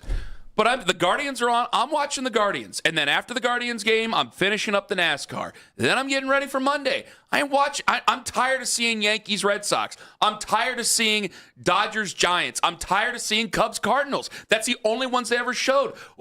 We used to just get angry that they would never show the Guardians game except for like once a year on Sunday Night Baseball. So there was once a year I would watch Sunday Night Baseball. I mean, let's be serious about this. Ever since it was John Miller and Joe Morgan, it hasn't been the same. You would watch for John Miller and Joe Morgan. It was such a bigger presentation. It was a big deal. And it was such a bigger sport to us. Well, yeah, I mean, back in the day. I'd watch Saturday mornings and This Week in Baseball and the music at the end with the violins, and it used to get me so excited, and that's just not the way America you ain't missing nothing. Processes baseball I tell you right now, I've watched more of Caitlin Clark. And they play on the same team. The woman she plays with, who said the nasty things about Cleveland. And Angel Reese. I've watched Sophie Cunningham. Choice. I've watched not Choice. Good guess though. I've watched way more Caitlin Clark and Angel Reese and Asia Wilson and all the other WNBA than I have watched in the last 2 years of other Major League Baseball games. So. Well, if that makes me whatever you want to make me, then fine. I don't care. If you guys want to play. The thought was at the end of last year that baseball was having this meteoric rise, that it had overtaken the NBA, that it was starting to because of the pitch clock, and the World Series had garnered so much attention and the ratings were so good that baseball was going to reclaim its spot as part of the fabric of America. Yeah. In the sports world. And now they're going away from it. The ratings were up last year. Let's not forget that the World Series had better ratings than the NBA Finals. Let's not forget that. It did. Great. I'm talking about Sunday night in July. So does that mean baseball is still just you watch your own team and then much like March Madness, America falls in love with it for 3 weeks? Yeah. I mean, that's the way a lot of things are going. It's more competitive than it's ever been. And the only thing that you can invest in and just be a powerhouse in every single week seems to be college football and the NFL. Yeah. And that's about it. Events. Yeah. Big events, big live sports. I wanted to get to this. Ron Harper, one of the all-time, I guess he's one of the all-time Bulls legends. But I think if you're a certain age, like John ain't from here, he wouldn't know. If you're a certain age, Ron Harper is a beloved Cleveland Cavalier for a lot of fans out there. And you and I did a quick segment. This was a few days ago. Ron Harper just saw it, where I said if Miami of Ohio goes undefeated in the regular season and they lose in the MAC tournament and they don't make the postseason, then what are we doing here? What is the point? And I say if they don't make the postseason, if they lose in the MAC tournament and somehow don't make the postseason, I think that's terrible for the MAC. I think that a school like Miami, who should be in the MAC, is going to start to look elsewhere. If I can't make it going 32-1, I'm going to look elsewhere. Ron Harper. And there are a lot of people going, no way that's going to happen. Ron Harper, one of the 3 all-time legends of Miami basketball. You put him, Wally Zerbeck, Charlie Coles, wouldn't you? Oh, yeah. Ron Harper says it could happen because these clowns in a room pick bad teams and leave mid-majors out. Love and honor. And I said, I hate that this could be true, sir, because I'm calling Ron Harper, sir. It wouldn't be right to your alma mater. So Miami right now, Ken Pom, they are 87. They are, and this is higher than I thought, in their net rating. They've gone up a few spots. They're 48. So now you're starting to really be able to make an argument where if they were, now of course they lose, they'll take a massive hit if they lose a game. It's tough. It's like the bar is go undefeated. Yeah. Like you wouldn't ask that of any other team. It just so happens that, their out-of-conference schedule is just so incredibly weak.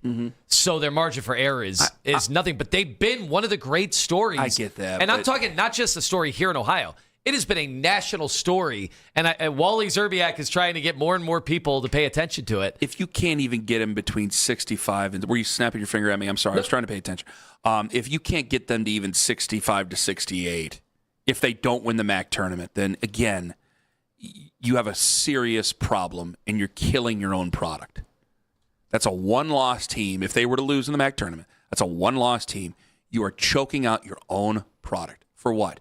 For what? I mean, that is what brings in a lot of people to watch that. It is different from the regular season. We fight against it in college football. We really do. But the Cinderella story is part of the fabric of that tournament, and it's been that way. I'm 39 years old. It's been that way my entire life.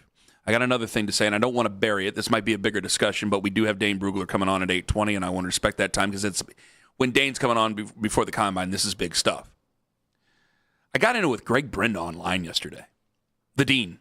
The Dean himself. Because I saw some people who were pretty upset or having a back and forth. Ben Axelrod, he thought it was kind of silly, our buddy, that the Guardians are giving out a Rajay Davis bobblehead. And I've been honest many times before. I said, I have problems going back and watching that game. I have problems going back and reliving that moment because I know what happened elsewhere.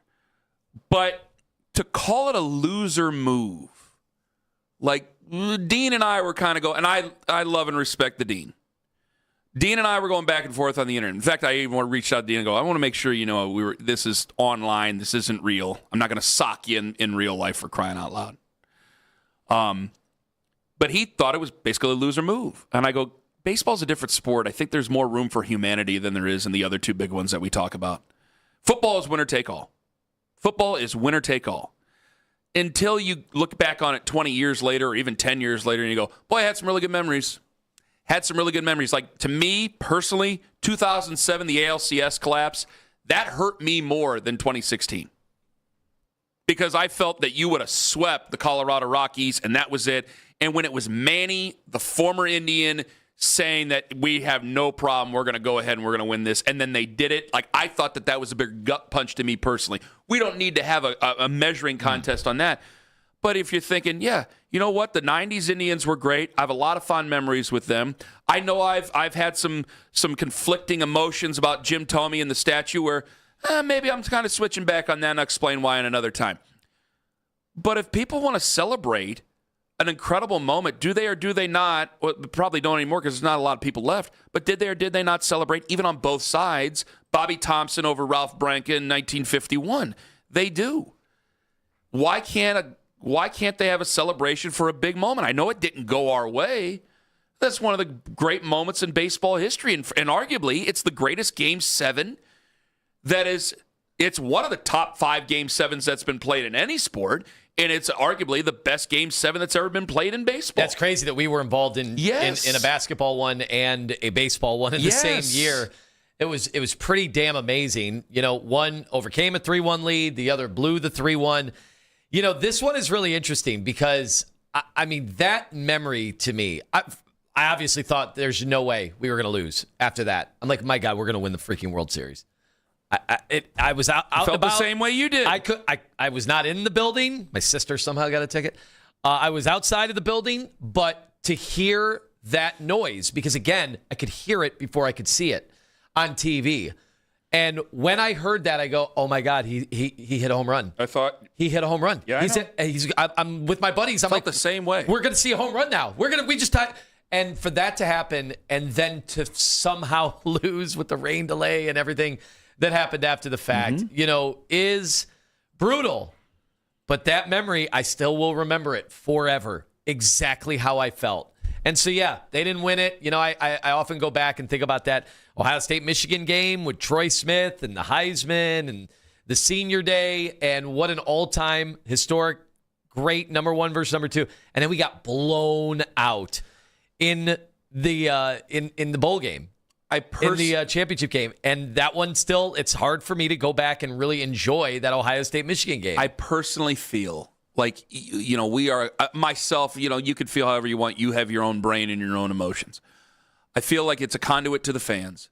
My business is fans. You know, I can sit here and try to say how the sausage is made and try to act above it. We speak to fans every day. Like when we argue about the Browns, and I go, buddy, I don't think you've talked to as many Browns fans as I have today. I think that a lot of people disagree with where you're at on this. When I talk to Cleveland sports fans, you hear a lot of great memories from a lot of teams that did not accomplish the biggest goal. The 80s Browns do not buy drinks in this town. The 2016 Cavs are the best of the best. They're the one championship that I've seen. But if they had not won a championship, you're telling me we would have treated Kevin Love like garbage? You're telling me we wouldn't want to celebrate any of that? Those were good teams. Now, it might be different because LeBron left again, so there would be a little bit more surliness in there, I have to admit. But you look back at baseball, I had some damn good memories from some of those guys. And I'm glad that the Guardians and Albert Bell were seemingly able to put it back together. And I'm glad that Kenny Lofton's been back in town. And I'm glad that while Mike Hargrove got fired after winning 90-plus games, he still has a place here and he still seems to be really good with the fan base. I'm glad about that. Because these are memories, this is a personal relationship you have with players where you both felt emotionally tied to the moment. And did it go your way? No. But you can share in that. Well, I know we got to go. We got Dane Brugler coming up. I think it's a nice thing. I do wonder, because people like John are going to be too young to know this or remember this, but they had a parade in 1995. They had a runner-up parade in 1995 for the Cleveland Indians. And I'm looking at there are tens of thousands of people that came downtown for that. Which is worse? I kind of want to ask Brenda if he hosted from that parade. And what he might have said. He might be listening right now. I hope he's doing well.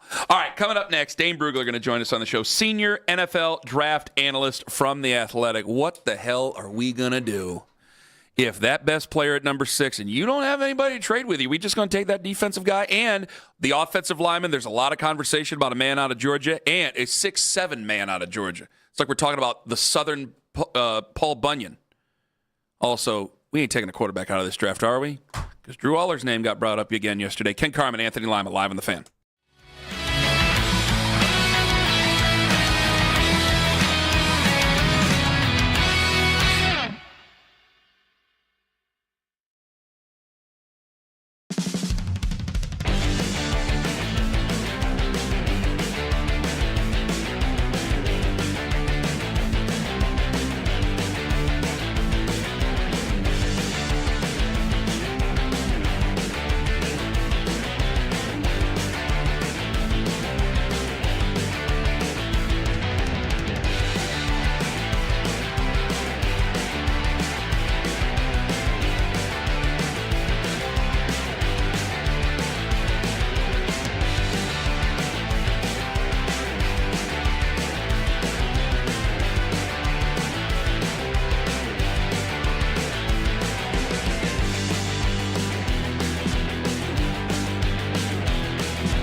latest Browns content filtered right to your phone during this offseason by following the Browns playlist and 92.3 The Fan on the Odyssey app. Headline sports news every 20 minutes right here on 92.3 The Fan. From the University Hospital Sports Desk, I'm Jeff Thomas.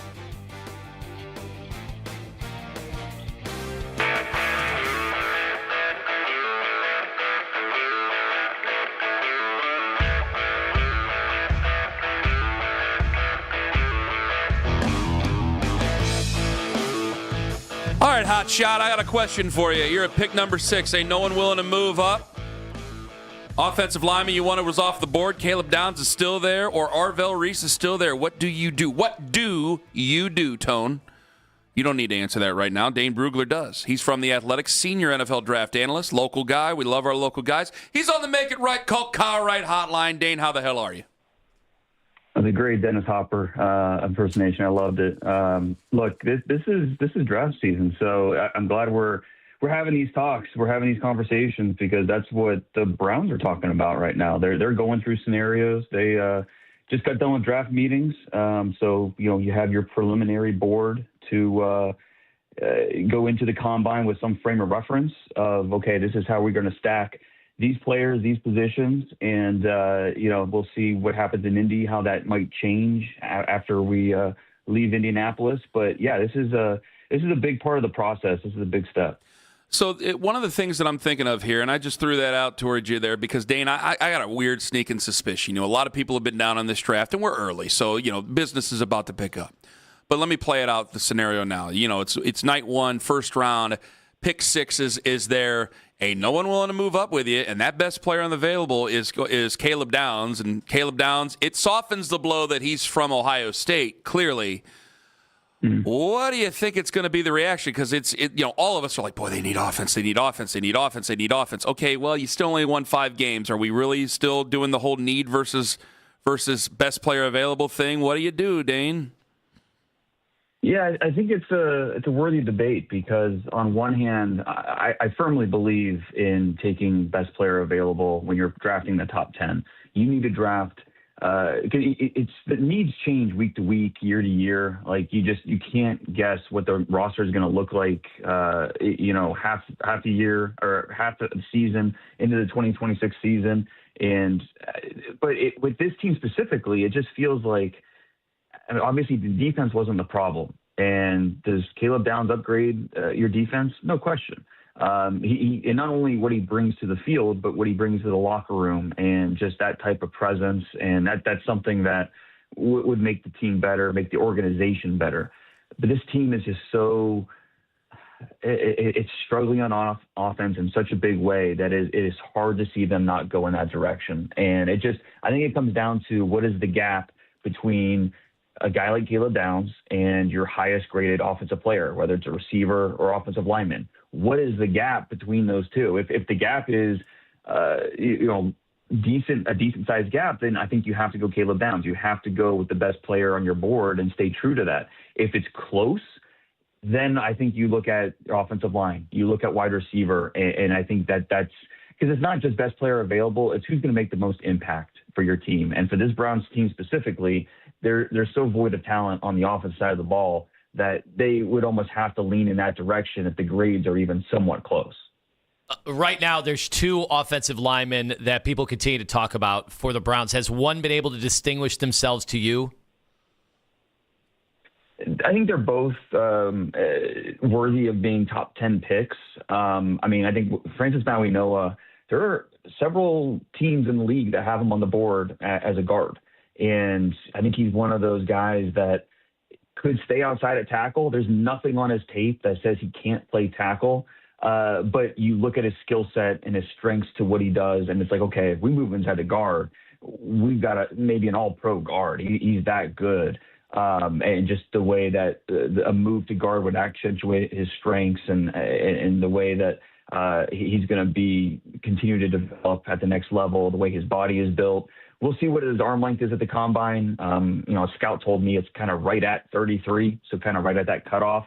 But obviously we'll get the verified measurements at the combine.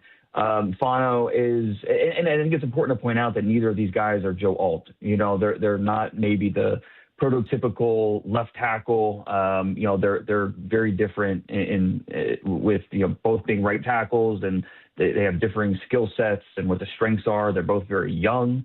And I think that Vega Ioane from Penn State is in that discussion as well. I think you can make the easy argument he is the best offensive lineman in the class. Of course, he's a guard, and it's a little, you have to stomach taking a guard in the top 10. But if we're just talking best player available, he's in that conversation as well in terms of the top offensive lineman in this class. So another one that I wanted to bring up with you, this 6'7" Zeus, Monroe Freeling out of Georgia. He's a name that's been picking up on some of the stuff online here over the last couple of days. You got that pick number 24 there. Could he be there at 24 for the Browns? Because, I think a lot of people go, oh, God, left tackle body. We need a left tackle like crazy no matter who plays the position. Maybe he could be a slam dunk for us. I'd be surprised if he made it that far. It's funny. I included him in my mock draft back in December, and I received a lot of who, and now it's like people are kind of getting eyes on him and realizing, yeah, this guy's pretty good. He's just young, but you see how he got better throughout the season for Georgia at left tackle. The body control is awesome. The way he's built, really good quickness. He can redirect really easily. He's got the big, strong hands. He can thud at contact. So it's just more of a experience thing for him. He's an upright guy.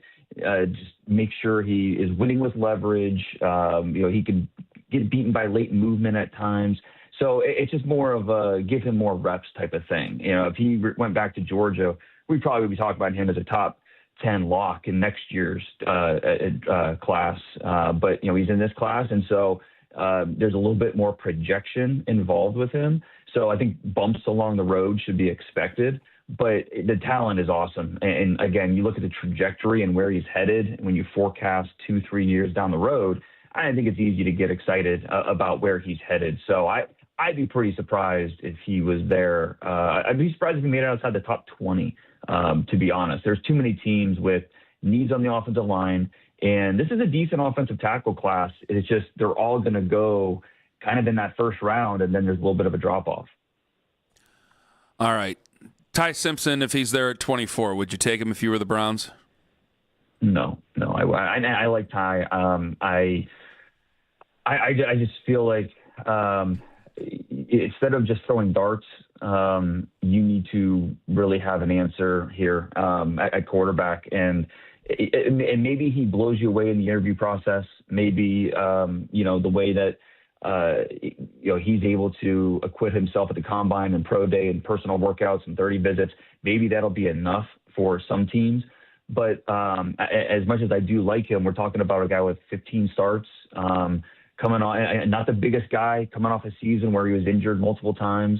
Tough as all heck. I mean, he played through a lot of it, but we're still talking about a small sample size and a player that you are betting on more of the mental aptitude rather than the physical traits. The physical traits are okay. They're fine. They're good enough. But it's not, we're not talking about, a Drake May or a Jaden Daniels where they have kind of that distinguishing trait with their athleticism and, their ability to throw the ball anywhere they want on the field. Ty Simpson's a guy that wins more with pocket movement, the way he can read out the field. But still, there's a lot he hasn't seen with only 15 career starts. And so I think this is a team that instead of just throwing darts, use your premium resources to build this roster. And then, fully understanding you're going to take your lumps this year without a true answer at quarterback, and then kind of reassess after this year and try to come up with a better solution for what your quarterback position looks like. Dane Brugler with us. Dane, how many first-round grades did you have for quarterbacks last year, and how many do you have this year? It was just Cam Ward last year, and even Cam was kind of on the bubble there because he was so talented, but is again a lot of projection. Would he be able to take care of the football consistently? This year, it's similar. It's Fernando Mendoza. That's the only true first round grade, and I've been saying this since November. I have very similar grades on Mendoza and Cam Ward. They're different quarterbacks in their play style and the way they operate. But in terms of what you expect from them, can they grow to be the 12th best quarterback in the NFL. I think that's a realistic projection for them, and that's exactly what you want if you're a team picking in the top 5, a guy that's going to help compete for the playoffs, help compete for the division, and be one of the top 12 players at their position at the NFL level. That's what you want in a number 1 overall pick. And so last year the Browns saw it as a 1 quarterback draft. This year I think it'll be kind of similar with Mendoza going 1 to the Raiders. And you know, I like I said, I like Ty Simpson. I do like Garrett Nussmeier, but there's enough about their profiles that give you enough pause that unless one of them were to fall a little bit further, I would have a tough time drafting them if I'm the Browns. So you would pass up in general all the guys if you're the Browns? It would have to.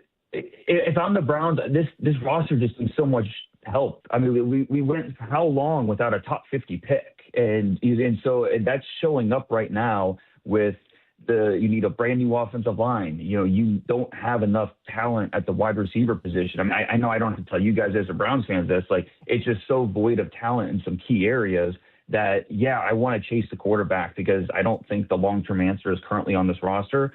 But at the same time, I'm also need to be cognizant of the fact that it doesn't matter who the quarterback is if you don't have talent around him. And so I'm not going to pass on a quarterback if I feel like, hey, this is a top 15 quarterback in the league. But I'm also just not going to throw darts and hope I hit on one if I'm not convinced he is one of those guys. How tough of an evaluation was it for somebody like Carnell Tate this year, who was not the number 1? Typically, when we're talking about first-round wide receivers, we're talking about, you know, the best player on their team or the best wide receiver on their team.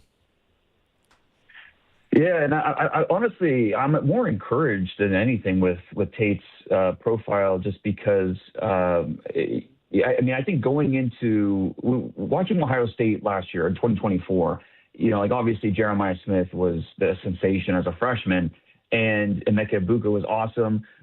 Tate was more of the, hey, former 5-star guy who, you know, it's good to see him out there, you know, but I don't think anybody saw him as this guy's a lock top 10 pick, or he's going to be a future number 1 in the NFL. I don't think we were quite there yet. We hadn't seen it. So the stride that he took every year where, okay, now 2025, you have a chance to be the guy. And yes, did he draw a lot of one-on-one coverage looks because of the gravitational pull to Jeremiah? Yeah, that is part of it. But he received a lot of attention himself, and just how skilled he is as a route runner. You know, I think you see his size and you think, oh, he's a ball winner. You know, he's going to go downfield and just moss guys with his ability to use his vertical and catch the ball over DBs, and he does do that. But he is very skilled as a route runner, and that's something that comes through hard work and preparation and a lot of studying to understand what it takes to win at the position. So if you're looking for that long, technically proficient receiver who can win at all 3 levels, he has tracking skills, has catching radius. Yeah, I mean, that's Carnell Tate. And so, you know, if you're going to bet on one of these receivers, to me, Tate's the one that, okay, I need a Z, I need a guy with Pro Bowl upside. That's Tate. A lot of fans are going to, Dane Brugler joining us from The Athletic on the Make It Right, Call Kyle Right hotline. A lot of people are going to tune in and watch the combine. It's guys working out. What should we really be looking for? It's a TV presentation, but if there's anything that they can actually see, what should it be? I think that watching these guys go in repetition is a great reference point. So Spencer Fano and Monroe Freeling, 2 really good offensive tackles in this class, they're going to be going almost back-to-back in their workouts. And so seeing how one moves and then comparing it to the next guy, that's really helpful just to see how – and maybe it's not as simple as, oh, this guy moves a little bit better, so he's a better player, but just to understand their strengths and weaknesses. Are they a little stiff in their lower body? You know, what does the body control look like?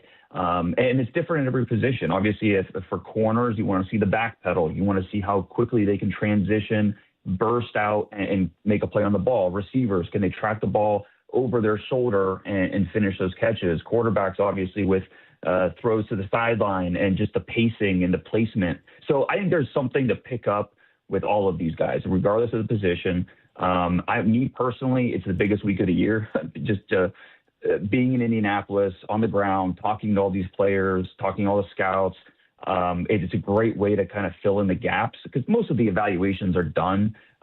It's more of just filling in the gaps about, okay, we didn't know this. We need context on this situation, things like that.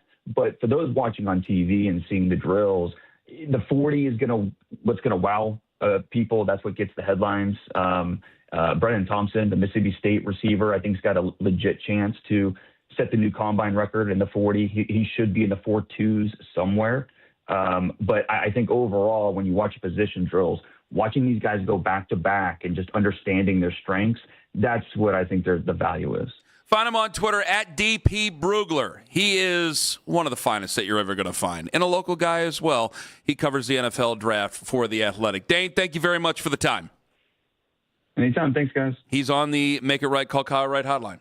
Like what you heard about the offensive lineman? Well, oh yeah, absolutely. But he did caution just to say, hey, you're not getting when he said Joe Alt, right? Yeah. Like that's everybody's dream come true. That's got to be key. We're going to have to record that and keep playing that because whoever they take, they're just going to expect him to be Joe Thomas. We would all like him to be Joe Thomas, but the expectations, because who's picking him? There's more pressure on the guy picking him. And because you don't necessarily trust the guy picking that player, it's going to turn into something of you not trusting the player that he picked. It's only natural. 216-474-0092. I want to hit that. And, yeah, I picked him to go to the finals. Lima got it out of me earlier today because I didn't realize what I was saying. That coming up at 9 on The Fan. It's Anthony Lima for Finale.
from 6 till 10 a.m.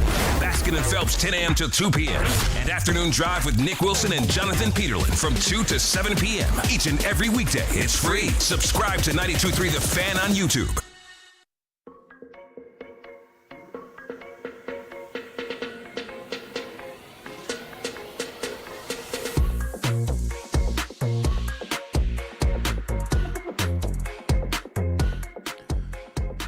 Dane Brugler not down with the quarterbacks, Tone. For 2 straight years. That's what's crazy. How did we go 2 full years? And who knows? Maybe Jackson Dart is good. Maybe Tyler Shook. Maybe Shedeur. But how do we go 2 years where we only have 2 combined first-round grades at quarterback? Easily. Told you a million times. I don't need to tell you again, do I? I have a guess. What is it? I'd like to hear yours.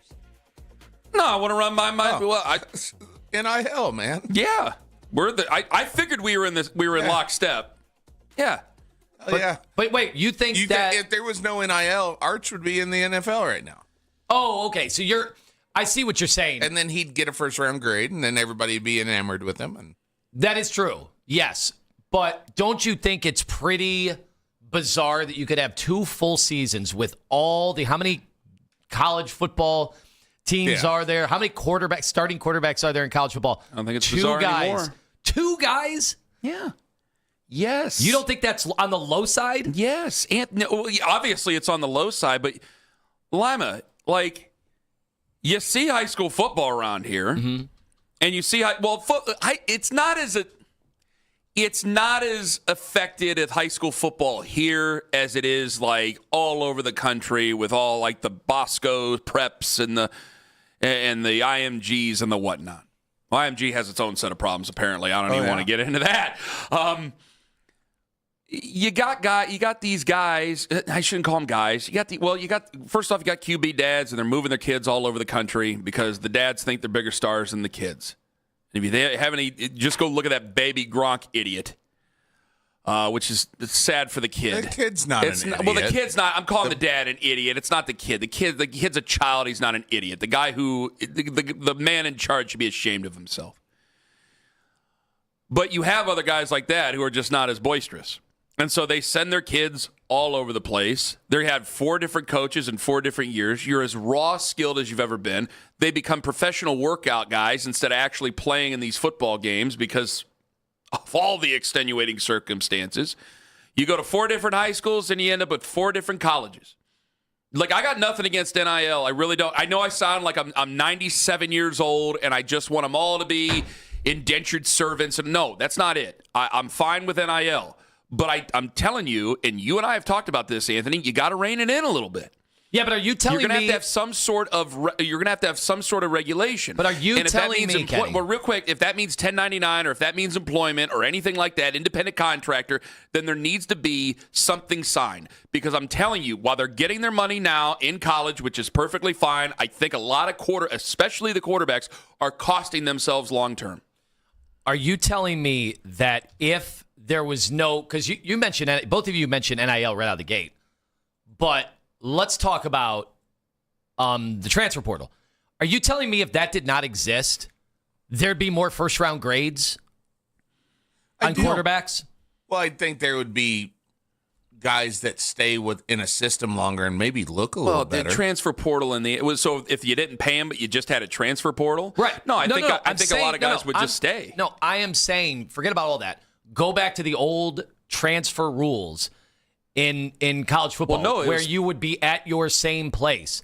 Obviously, the Cam Ward story is amazing because he started at Incarnate Word, and back in the day, he doesn't even get a chance to get drafted, does he? Or he may get a pro day invite. Right, because he never – if he transfers, it's not to – But how many transfers did he have before he ended up at Miami? It was Washington State, right? and then Miami. State and Miami. Yeah. So he would have never made it to Miami. He'd be at Washington State. I don't know if he's getting drafted, but also number 1 overall out of Washington State. Why was he taken number 1 overall? Really, he was the best out of that class, but he was also a guy who played the most football. So you tried your best to trust him, but he's certainly not out of the woods. Yeah, but I am saying that my bigger point of view was we've had 2 years. I mean, we've had years where we had 9 quarterbacks taken back to back, 4 in one draft in the first round, 5 in the next, 2020 and 2019 and 2020. You had 9 first-round quarterbacks in those 2 years. I mean, last year you only had Cam Ward and Jackson Dart, and this year you might only have Mendoza. That just They'll probably have Ty Simpson. Okay. There'll probably be 2. There'll probably be 4. Seems a crazy low amount. It is, but we're just giving you the answer, and I'm trying to find a fix for it. I mean, all the Elite 11, all the passing camps, all the personal coaches these guys now have. They talked about Carson Beck has had a personal quarterback coach that he has paid for that is like an NFL developmental coach. I think we're getting away from drafting off of potential, though, because of the longer amount of time the kids are spending in college, right? Like Mitch Trubisky, if had he been, in the last 2 years, would have never went where he's been drafted at, because you would have had so many other options of guys that you've at least seen 40 games out of, right? Like, and I also think Mitch Trubisky played 13 games and that was it. Yeah, number that's 3 amazing. Pick, number 2 pick. But like most things, there's a warning before it actually happens. And when it comes to this, like, you're seeing more and more of it because they're getting started before they're ready. They're getting started before they're ready. And media, we put pressure on them. Fans put pressure on them. I've absolutely put pressure on them. Good God, look at last year. Because you don't want your time wasted as a fan. And so you start these guys. They want to sell tickets. They want to bring people in. Or they want fans to be excited about their team. And you got to get ready for next year, so you got to kick the tires on the young guy. Well, if he's not ready to go, you're never going to give him a chance. And if you're putting him in a place where he can't really be successful, you're really not going to give him a chance. I know what I'm talking about on this, and I know what everybody's thinking of right now. My issue is just simply, when it was under the old transfer rules, you had to think long and hard about that. I mean, you had to sit out a year unless there was extenuating circumstances over the transfer rules. And I still think, I think that this is an opportunity. With regulation, you can have your cake and eat it too.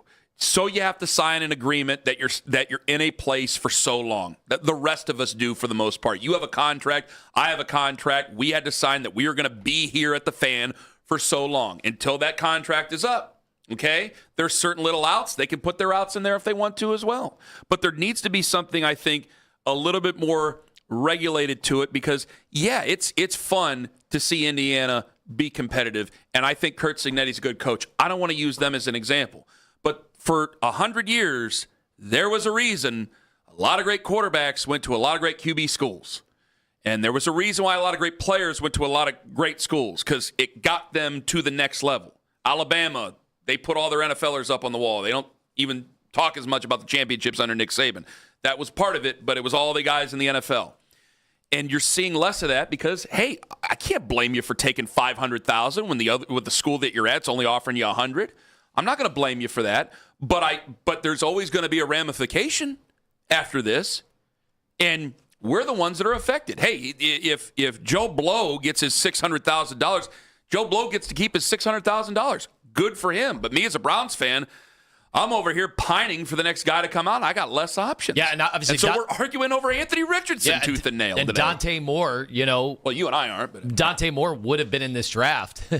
Like it's pretty crazy to see guys say, "No, I don't want to be a first round quarterback yet. I'm going to stay in college." Yes, if Dante Moore is in this draft, you and I and callers and he saved you a lot of arguments. Yeah. Because you and I and everybody would have been screaming at each other the next 3 months on moving up for him, whether he was worth it, local guy, all this arm talent, some of the other bugaboos that are there, that have been nuts. It'll probably again happen next year. Aller would have been a first-round pick last year. Yeah. Had he come out last year. Yeah. Garrett off Nussmeier of potential, off of size. No, Garrett Nussmeier wouldn't have been. Boy, a lot of people are mentioning Drew Aller. I got questioned about him yesterday from a listener. I was like, man, just too much pressure. Nice young man, nice family, too much pressure. We're just not the place. It's too bad that he's from Medina. Well, yeah, because I think that you're playing in front of your home fans. He grew up a Browns fan. He knows exactly how desperate we can be and how quickly we can turn on people. Because if we figure out you're not the guy, we'll turn on you in an instant. In an instant. Sorry, it's true. And I don't want to turn on a local guy. That's why, hey, I like Mitch Trubisky. I was never drafting Mitch Trubisky over anybody else in that draft. You can go back and check every single tape you want to. And we argued tooth and nail about somebody else in that draft, obviously, and you ended up getting your way. At some point, you're going to have to make that jump. Hopefully you don't have to, but I think probably you are going to end up having to do so. 216-474-0092. I'm penciling in the Cavs to the finals, which I didn't even realize I was going to be saying this morning because I was more disappointed in what I wasn't going to be seeing on Sunday. And Lima, as he always does, figured me out. Am I putting carts before horses? Is it too early for me to do so? Let me explain to you why I am penciling them in coming up in 5 minutes on The Fan. Window Nation and windownation.com. It's 4 free for every 4 you buy. That's right, 4 windows free for every 4 you buy. Any style, any size, any color window. Folks.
Fan from earlier today, get over to 923thefan.com or favorite 923 The Fan on the Odyssey app for all today's headline segments. Headline sports news every 20 minutes right here on 923 The Fan. From the University Hospital Sports Desk, I'm Jeff Thomas. Catch the latest Browns news all offseason long. Stream us on the Odyssey app and on your smart speaker by telling Alexa to play 92.3 The Fan.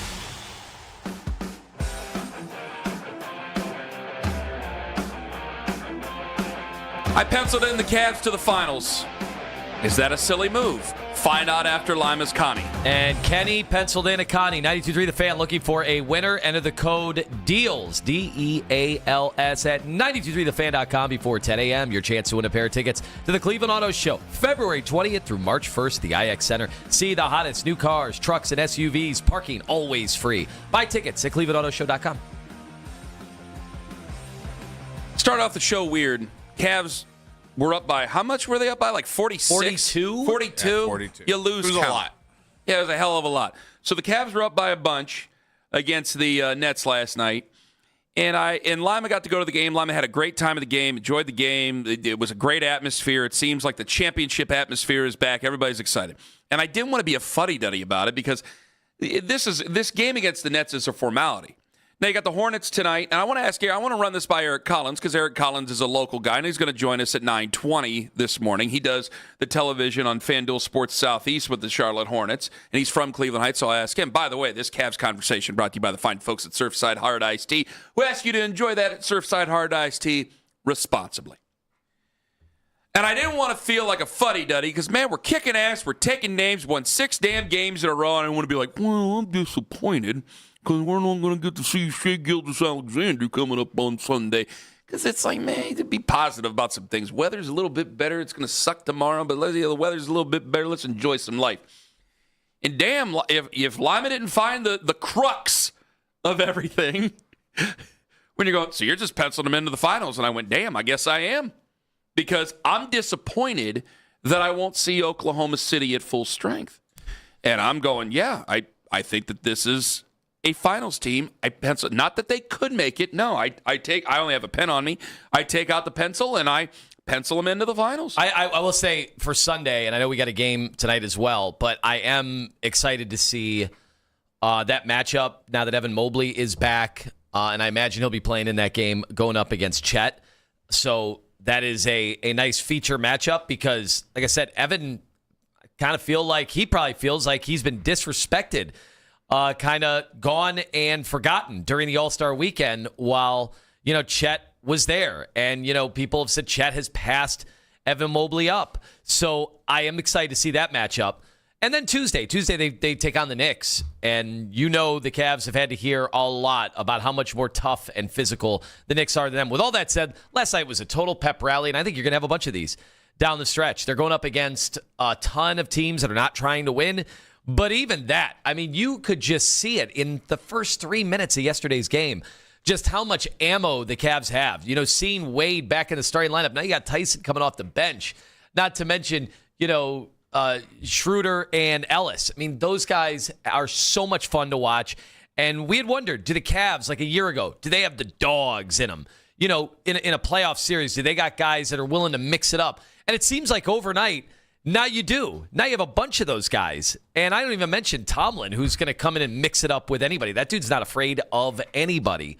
So I think that has got to be really exciting for the Cavs fans. And the more and more I talk to people, it started out as like a fun joke, like, hey, clear out your calendar come June.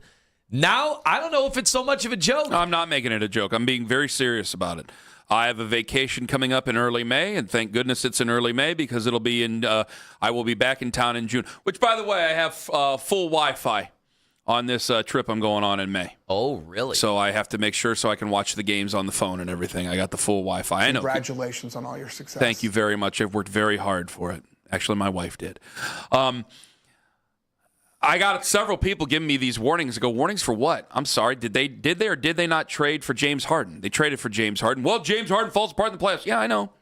I understand what's the knock against him, but there's expectations again with this team. Well, I want to know if people have changed their mind, not just on the Cavs. I'm but not even trying to talk tough. I'm excited. Like, if you've been a hater of James Harden, I've been in that category. You can find tweets of mine from years ago talking about how disgusting it was watching James Harden play.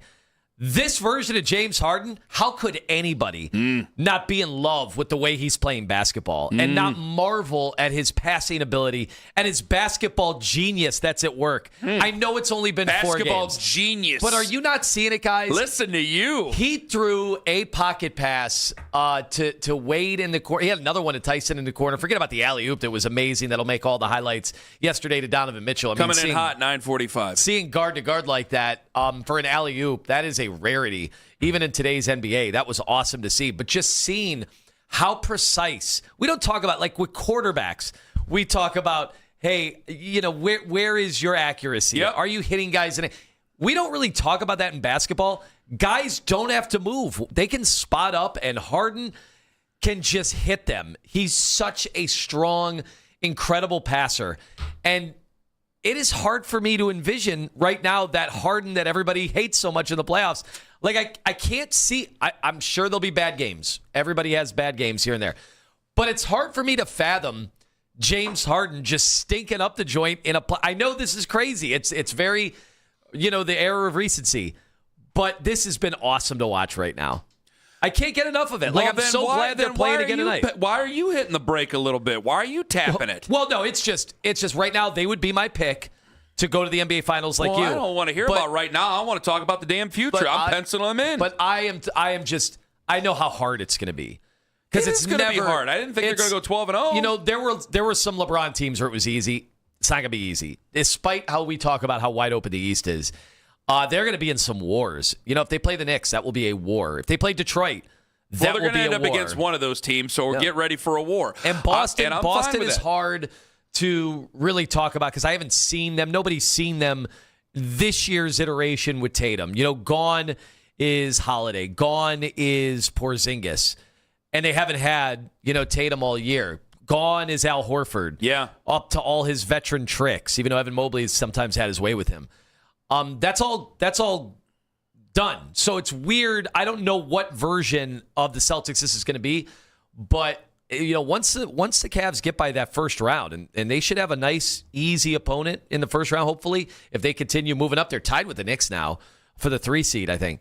So I imagine the first round should be fairly easy, and after that, it's going to be a war. You're going to have 2 wars in the Eastern Conference. Well, let me ask you guys, 216-474-0092. We got Eric Collins coming up. Hopefully we can get to some calls here. Am I putting carts before horses? Am I being too presumptuous that I pencil in the Cavs to the finals? On one side of it, I think that they can beat these teams, not blow them all away, but they can beat these teams in the East.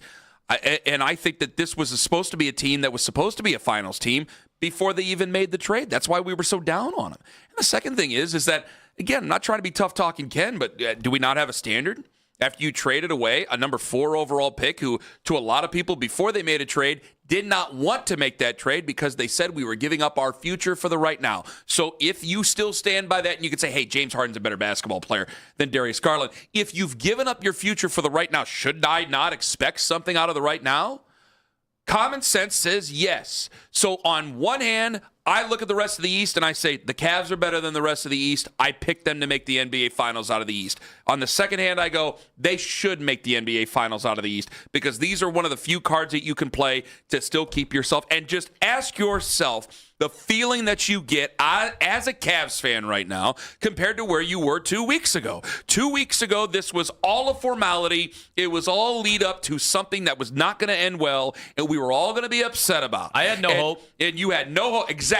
Ask yourself how much hope you had 2 weeks ago. 3 weeks ago. It's getting to be long enough time for James Harden's trade. 3 weeks ago, ask yourself how much hope you had. You had none, and you were waiting for the other shoe to drop. You know I'm right about this. You were waiting for the other shoe to drop when Donovan Mitchell was going to one out. And we were all upset about Evan Mobley, who was on a minutes restriction, but we didn't have James Harden at the time.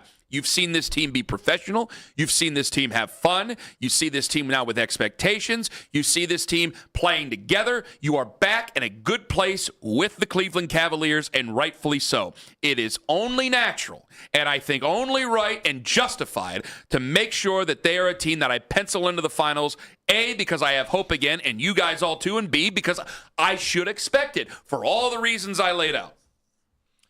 I'm as hopeful as you are. Right now, they would be my pick. I have people saying, hey, Detroit's the plucky, the try-hard team that we can beat in 5 games. That may be, but it'll be the toughest 5 games ever. Donovan Mitchell will be having guys carry him off the floor in a series like that. There will be pushing and shoving. Like, that is going to be tough. I do think the Knicks are going to be tough, but I now think we have answers to a lot of the problems that we didn't necessarily have answers to. We still have the floor, we still don't have the wings. We have Tyson, and that's nice. And Max Strus, we got a good update on, but I think it's going to be tough for Max to guard, those bigger wings and all that. We've run into those questions forever. But I also think other teams are going to have a brutal time trying to guard us. I agree. And there have been times where I didn't think that would be the case, even with our historic offense last year. I had some anxieties about some of the ways that we were going to be able to score. And I understand all that. And by the way, let me be very clear. I'm not saying they're going to win the finals. I won't go that far. Obviously, if they make the finals, I'm going to give them a chance. Because Oklahoma City's really good. San Antonio's really good. Houston, I don't take as seriously as the other ones. Do you take Houston as seriously as the other two? I did. I should, shouldn't I? I mean, when they lost Steven Adams, that was a big part of their identity, the rebounding, the toughness. Okay, fine. I would probably pick the Cavs as an underdog in the finals. But my goal when they made the trade, I've been very clear about this throughout both weeks since they made the trade. It's like, well, now you have to get to the finals. Now, before that was a hope. I'm seeing this. I'm penciling them into the NBA finals. By winning, that can be a different animal. Brian in Euclid, you got to go quick, but go ahead. I don't think you're wrong for penciling them in, but I don't think the East is as easy as everybody says it is. I think it's more top-heavy than just easy. That Boston series or that New York series is going to be a real series. Totally agree. Yeah, I'm not saying that they're going to go 12-0 through the East, Brian. I will say that. I think that what Lima just said and what you just said, and thank you very much for the call, that's true. Detroit is going to have to get physical with you. They know, because there will be a conversation to be had. Yeah, you made the trade. You made the trade for James Harden. Does that make you physical now? Because Detroit's going to test you. Yeah, you made the trade for James Harden. You're a better team. New York's going to test you and see how physical you are. They're going to try to do that. And to lose that way, that'll make you sick. But you're a better basketball team. And I think, Jason Tatum comes back. It might be a different animal. But, damn it, you made this trade for one reason only, and you're playing that way so far, even if you haven't been tested. I want to ask Eric Collins. He's a local guy, grew up a Cavs fan. He's at FanDuel Sports Southeast, Hornets TV. Cavs play the Hornets tonight. I'm going to ask Eric Collins about that and how big of a difference James Harden makes. And I know we're going to have to ask about LaMelo Ball. Ken Carman, Anthony Lima, take us with you to work on the free Odyssey app. Northeast Ohio Fence and Deck.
is not a problem for a good defensive team. And Duren is fouled, and oh my goodness. And Musa's upset. Musa's really upset. Oh my goodness, now Miles and Duren and Beef Stew. This is out of control. Oh wow. Amazing. Audio courtesy of FanDuel Sports Beef Southeast. I think Eric Collins, he's been doing this a long time. Wow. And you've heard him do over the years Ohio State football, and now he's become one of the prominent national basketball voices. And so I think it's the absolute perfect time to bring him on the Make It Right. Call Kyle Wright hotline. Eric, welcome to the show. We love having you on.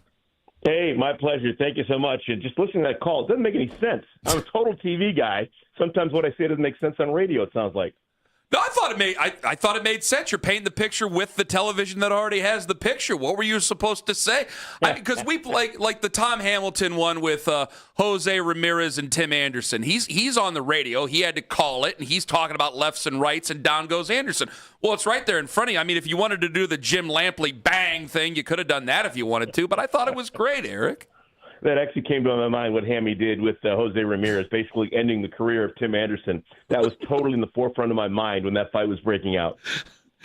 Absolutely true. Well, and I think you were like the perfect guy, the perfect play-by-play guy at the perfect time because, you are known for getting so excited during these games. That's what's awesome about, this sport in general. There's so many amazing moments. And then all of a sudden, you're calling a wrestling match / boxing match. And yeah, I know we don't want the Malice in the Palace to go down, but hey, breaks up the monotony of the regular season a little bit. Hey, it was, I'm telling you, that Detroit team is fantastic. But I totally think that it's a fair fight nowadays with the Cavaliers, whether they're going to play the rest of the year. But that was kind of a big point for the Hornets. The Hornets had been, as Waylon Boot would have said, hotter than a tailpipe. We had a 9-game winning streak, and we're going great. And this was a great test for the Hornets. It was last Monday. And just to kind of go toe-to-toe and not be afraid of Beef Stew and Jalen Duren. I think the Hornets learned something from that, even though they lost a couple of guys for a couple of games. It was a fun evening, and it's a great testing point for the Hornets. Eric, so I want to ask you a little bit about the Cavs. I want to get back to the Hornets because you see the whole NBA, and you're from here. I'm not trying to be a homer. I'm really not. I think a lot of people are laughing, but either way, they just won their 6th in a row, beat the brakes off the Nets. The Nets aren't that big of a thing. I'm just going to say I penciled in the Cavs to the finals. Am I right or am I wrong? Why not? My best friend in the world is a Cleveland Heights guy, and we talk sports every single day, multiple times a day with texts. And when the Harden thing was going down, I was like, this is phenomenal. The guy's got so much tread left on his tire. I've seen him play a whole bunch this year. The guy's fantastic. He makes everyone better. And all of a sudden, you take Donovan Mitchell, still your number one with a bullet, but he slots everyone down a peg. And all of a sudden, people aren't worried about Evan Mobley being the next Giannis Antetokounmpo. He could just be your 3rd or 4th best option, which is unbelievable. Catching lobs, playing defense, being in the right spot at the right time. That's great, man. No one respectfully, no one's severely threatened when Evan Mobley has the ball 19 feet away from the basket. But when Evan Mobley is in the dunker spot 3 feet away from the hoop, all of a sudden everyone becomes dangerous on your entire team. And that's where he's going to be because James Harden is going to find him at the rim 18 times throughout the course of a game. I think this elevates the Cavs to no end. Now, defensively, I'm not 1,000% sure, but I just love what they've done. I think Harden's a winner. I think he understands big moments. There is no way the Cavaliers lose that game that they spit the bit in the playoffs last year against the Pacers when they had that big lead and then couldn't even inbound the ball, couldn't make a free throw, and that basically doomed their season. They win that game this year. James Harden's going to figure out a way to get a ball inbounded, to make a free throw, to make the right basketball play because he's a basketball savant and he elevates everything with the Cavaliers. Yeah, so interesting. We're talking with Eric Collins right now, one of the big-time voices around the game of basketball. And you come on and you said all these unbelievably nice things about James Harden, somebody whose reputation, we have a producer here who's from Philly who's like, Harden's garbage. Like, why would you guys want him for the playoffs? And I'm like, have you watched, first of all, this guy's had massive playoff games. Yes, he's had big failures and big moments. But the key here is I think we are seeing an evolved version of James Harden, that doesn't need the ball in his hands, doesn't need that heliocentric high usage rate. He doesn't need to do that. And so far, he has fit right into this offense. Yeah, the proof's in the pudding, He's got something to play for. He still wants another contract. He's good friends with Donovan. There's like a total mesh there already. I think he's going to be on his best behavior. I think everyone when they first get James Harden falls in love with the guy because he really is an exceptional talent who understands how to win basketball games and play during big moments. Now, I'm not saying 3 or 4 years down the road there may be a bump or a hiccup, but for right now, what the Cavs needed, it is such a massive upgrade over injured players or indifferent players.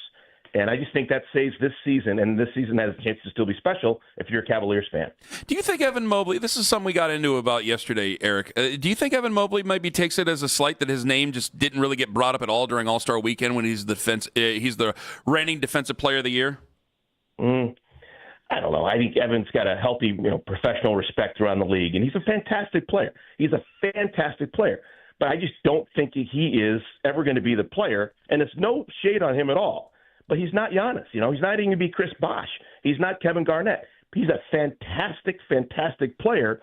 But like I said, when he has the ball 19 feet away from the basket, he is never going to threaten anyone on any NBA teams. That's just not something that you would ever game plan for. He doesn't have the wherewithal, the wiggle to get to the rim from wherever he wants. He's a great finisher, so you need guys who can help him finish, and I think that's what Harden was brought in to do. Actually, I think it's fantastic. It just popped into my head. I don't know if you guys remember Roy Hinson. Now, obviously, Evan Mobley is a way better player, but he's very similar to a Roy Hinson, who was the Cavs star back, I guess I'm dating myself, but back in the early 80s. Hinson was a fantastic player, a borderline all-star, but he wasn't just your top-of-the-shelf all-star, which I don't think that Evan Mobley is. There's no shame in that at all. If he's your third best player on your team, you have a top 3 team in the NBA. Right now, your Charlotte Hornets have gotten up to the 10 spot, and they have been making waves offensively big time. And really, just as a team, what has been a big part of their transformation this season, especially from where they started? Well, LaMelo's healthy, and LaMelo's playing. He's balling out right now. Con Knipple has elevated everything with just the way that he is able to make shots, draw attention of the defense. Brandon Miller has been healthy. He has made a leap. And Moussa Diabate, who no one will see tonight because he's been suspended for that fight with Jalen Duren. But Diabate has changed everything with his activity in the middle, with his ability to grab rebounds and pressure the backboard. Everyone's playing so well together. It's a young team. It's something just clicked. Sometimes in the NBA you can be bad for years and years and years, and then something just clicks. And it clicked for the Hornets in early January, and they were the best team in the Eastern Conference in the month of January. Our coach, Charles Lee, was the coach of the month, and Brandon Miller was player of the week for the last week of January. Con Knipple, once again, was the Eastern Conference Rookie of the Month. Everyone's playing well and elevating it, and there's a real sense of excitement right now. The Hornets, I think the company line is, you play in and see what we can do, but I think they can get up to 6. I think getting up to 6 and have a guaranteed playoff spot is a total possibility. This Con Knipple thing is pretty amazing. I mean, his shooting is better than Steph Curry, at least statistically, when he came into the league as a rookie. I mean, how crazy are you guys starting to get about his rookie year? I never thought I'd see someone with better form and better results than Mark Price. He's Mark Price-esque with a better body. He's actually been born and raised on Wisconsin whole milk. He's going to hold up. Mark was getting clobbered and clotheslined and eventually took his toll. But Con is taking shots. He's hitting the deck. He's getting back up. And he just makes shot after shot after shot. And it just looks like he's going to make the shot. It's fantastic. He's not going to do it. But he's probably going to finish this year 48% from the field, well over 40% from the three-point line and 90% from the free throw line. And guys shooting does not usually get worse over the years. He's coming into the league as a 90% free throw shooter. He's going to finish, I'm telling you, I can't see in the future, but guys who start at 90 kind of finish at 94. He may be the best free throw shooter in the history of the world when it's all said and done. He is such a joy to watch. Speaking of milk, there might be a call about raw milk coming up and coming in hot at 9:45 this morning. We have Eric Collins on the Make It Right, Call Kyle Right hotline. Eric, if I was, don't hang up on me for this one. This is not taking any sort of shot whatsoever at the Charlotte Hornets here. If I were Adam Silver, I'd be using your team as the poster child for not tanking. Okay? There's a lot of building going on here. You've been around the league a long time. In your estimation, what's the best way to fix, quote-unquote, tanking? I saw great. It's not my idea, but I'm going to poach it from someone. I don't even know where it came from. The teams that are in the lottery determine an hour before the draft with a coin flip. Heads is you're going to go in one order. Tails, you go in the other order. So you have no idea if you're going to be picking first or if you're going to be picking 14th, but you know you're going to be in the lottery. I just think that's what a true lottery is. It's a coin flip, and I don't think that you should be rewarded for having the most losses. So you could be, theoretically, if the coin turns out heads and you have the most losses, yeah, you pick first. But if it comes out tails and you have the most losses, you're picking 14th. That would immediately stop all the tanking, and it would just provide high drama. I think that's a decent option right there. Yeah, the one concern I have with a lot of these ways to rectify the tanking, and obviously this year there are so many players worth tanking for, so you can't even really blame the teams when a third of the league is, trying to lose, and you're seeing these amazing college players. But what about the hope factor? Like, if you are in a NBA city and your team has been bad and they continuously have been bad, the hope is that you want the best player in the draft or the second best player. You want one of those guys because in the NBA, we know that can turn around a team more than any other sport because there's only 5 guys on the floor. Do you worry about maybe, depriving those teams, those cities' fans of hope? Well, I guess I've seen enough of top draft picks fail to know that that's not an automatic panacea. Deion Waiters was the 4th overall pick, Anthony Bennett went number 1 overall. Andrew Wiggins, nice NBA career, but was he really worth anything like that form of the tank? I don't know. I think if you're creative with the front office, if you're patient with what you do, if you make good decisions, heck, Mark Price was a 2nd-round pick. You can find players in other spots, and I think that's for so many years. I'll even take some blame. It's the Hornets have tried to build through the draft, and the Hornets have had probably more misses than they've had makes over the years because of this philosophy. So I just think good decisions should get rewarded, not necessarily lazy decisions. And I think tanking is a lazy decision, and that's just kind of my process on it. All right, Eric, Lonzo Ball was a total disaster here in Cleveland, and he's already off the team, and he thinks he's been called the scapegoat for the struggles in the early season. With that said, his brother is making all sorts of news, not just his electric great play on the floor, but what happens when he's off the floor. Are you worried when you're leaving the team garage after games? LaMelo is an interesting guy. Now, first of all, Lonzo, yeah, they're totally different. Clearly the same DNA, but Lonzo did not have the shooting gene that LaMelo has. LaMelo can actually put the ball in the basket, and he understands that form of it. No shade on Lonzo, but just Lonzo was just not, he's not a great fit. I'm not sure that he's what's happening in the NBA anymore. You need someone who can actually threaten defenses offensively. But LaMelo I feel so great for LaMelo. LaMelo has taken a ton of heat over the years. He's not a winning player. He's not available. Well, I think in the fall, I think maybe someone figured out, hey, LaMelo, the best way to change all these narratives is for you to play at least 28 minutes a night and win. And he's matured, and he's playing great, and the Hornets are responding, and we're getting wins, and he's getting a lot of praise. And so I think that's really kind of cool to remember. Guys aren't finished products when they're 19 and 20 and 21. Sometimes it takes them 5 or 6 years. Sometimes it takes them a different organization or two. But he is figuring it out, and we're winning games. And that's the best thing I can say about a young point guard is your team is winning games, and a lot of it has to do with him. Real quick, I know that they put us up in rivalry week because of the brothers, which I can't now, ESPN. But is there anything that would ever make you feel that the Hornets and Cavs are a rival until I don't even know if we met in the postseason. Well, maybe latitude-wise, I think I'm directly right now, probably directly below. That's like the big mystery. Like I'm 3 minutes away from 77. I could just take that right up to Cleveland and be there in 6.5 hours. So maybe directionally, because we're directly due south of you guys. But no, there's no rivalry at all. I can't think of anything. I just want to I was like, what are we missing here? Okay. Well, this is one thing. This is one kind of twist of fate. Is Del Curry was a Cavalier when Steph was born. And Steph was born, of course, famously in an Akron hospital. If Wayne Embry and Lenny Wilkins hadn't decided that Craig Elo was a better fit, and he was the one who's going to stop Michael Jordan, than Del Curry. All of the Curry accolades, the Steph Curry high school stuff, the college experience, he wouldn't have gone to Davidson. He probably went to Cleveland State, or he would have went to Akron or something like that. Everything would have been totally different. And we would have like the two greatest active players, both from Northeast Ohio. You know, LeBron and Steph both should have grown up in the same neck of the woods at the same time.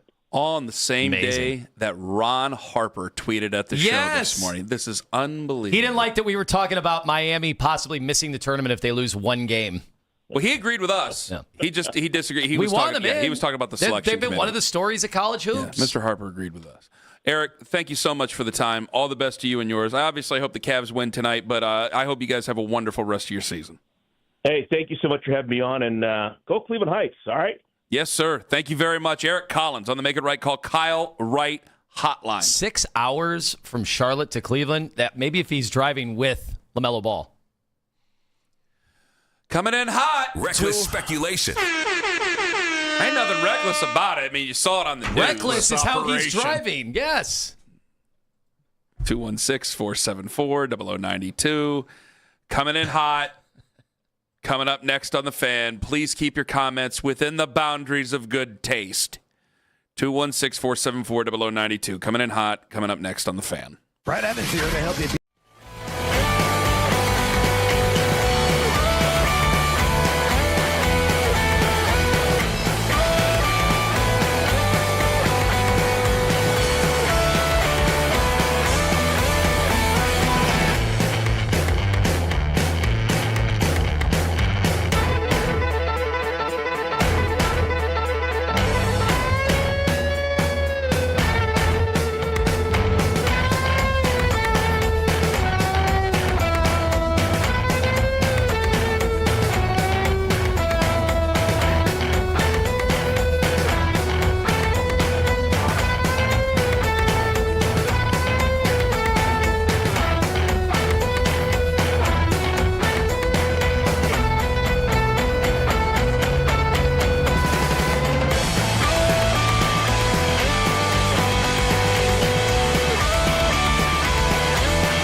available for new auto insurance business. Rates will vary by several factors, including how you purchase the policy. Potential savings vary. Allstate North American Insurance Company and Affiliates, Northbrook, Illinois. Spring training is underway. Get the biggest news from Florida and Arizona here. Cleveland's Sports Radio, 92.3 The Fan.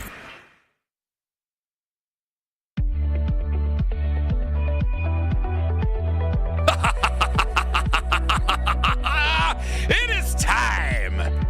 Just about time. Can I get one little thing off my chest? Unload. What's with the people complaining about Stephen Kwan playing a little bit of center field? Did you or did you not want Chase DeLauder up? Did you not want George Valera up? Doesn't that open up an opportunity? That opens up an opportunity. They're a young team. They're going to play young. And sub-question, say Stephen Kwan does a lot better this year for the entire season, not just half the season like he's known to do. Say he continues to be consistent. Do you not trade him at the trade deadline, even though we have a work stoppage coming up? A sub-question to that, if you don't trade him to the deadline, do we go back to the table because now he plays center fielder, which might be a more premium position? These questions can't just be answered in the moments before coming in hot. No, something to think about all weekend. I want you guys to think about. It's a nice homework assignment. I want you guys to be sitting at dinner and your wife's like, honey, what's the matter? You haven't touched your mashed potatoes. And you're sitting there going, Ken asked a hell of a question this morning about Stephen Kwan and whether or not they'd pay him because he plays center field. And then they went to coming in hot.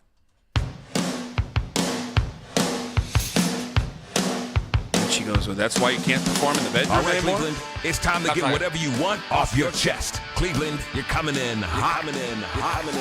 The phone lines are open now. And you go, no, the other podcast guy wasn't talking about the enhancement bills, and then, I haven't been able to order. And then that starts a whole argument with you right in front of your kids. That's a whole different thing. Welcome to my childhood. We ready? Oh, yeah. Waiting all week for this. 216-474-0092. Please keep your comments within the boundaries of good taste. Hello, you're coming in hot.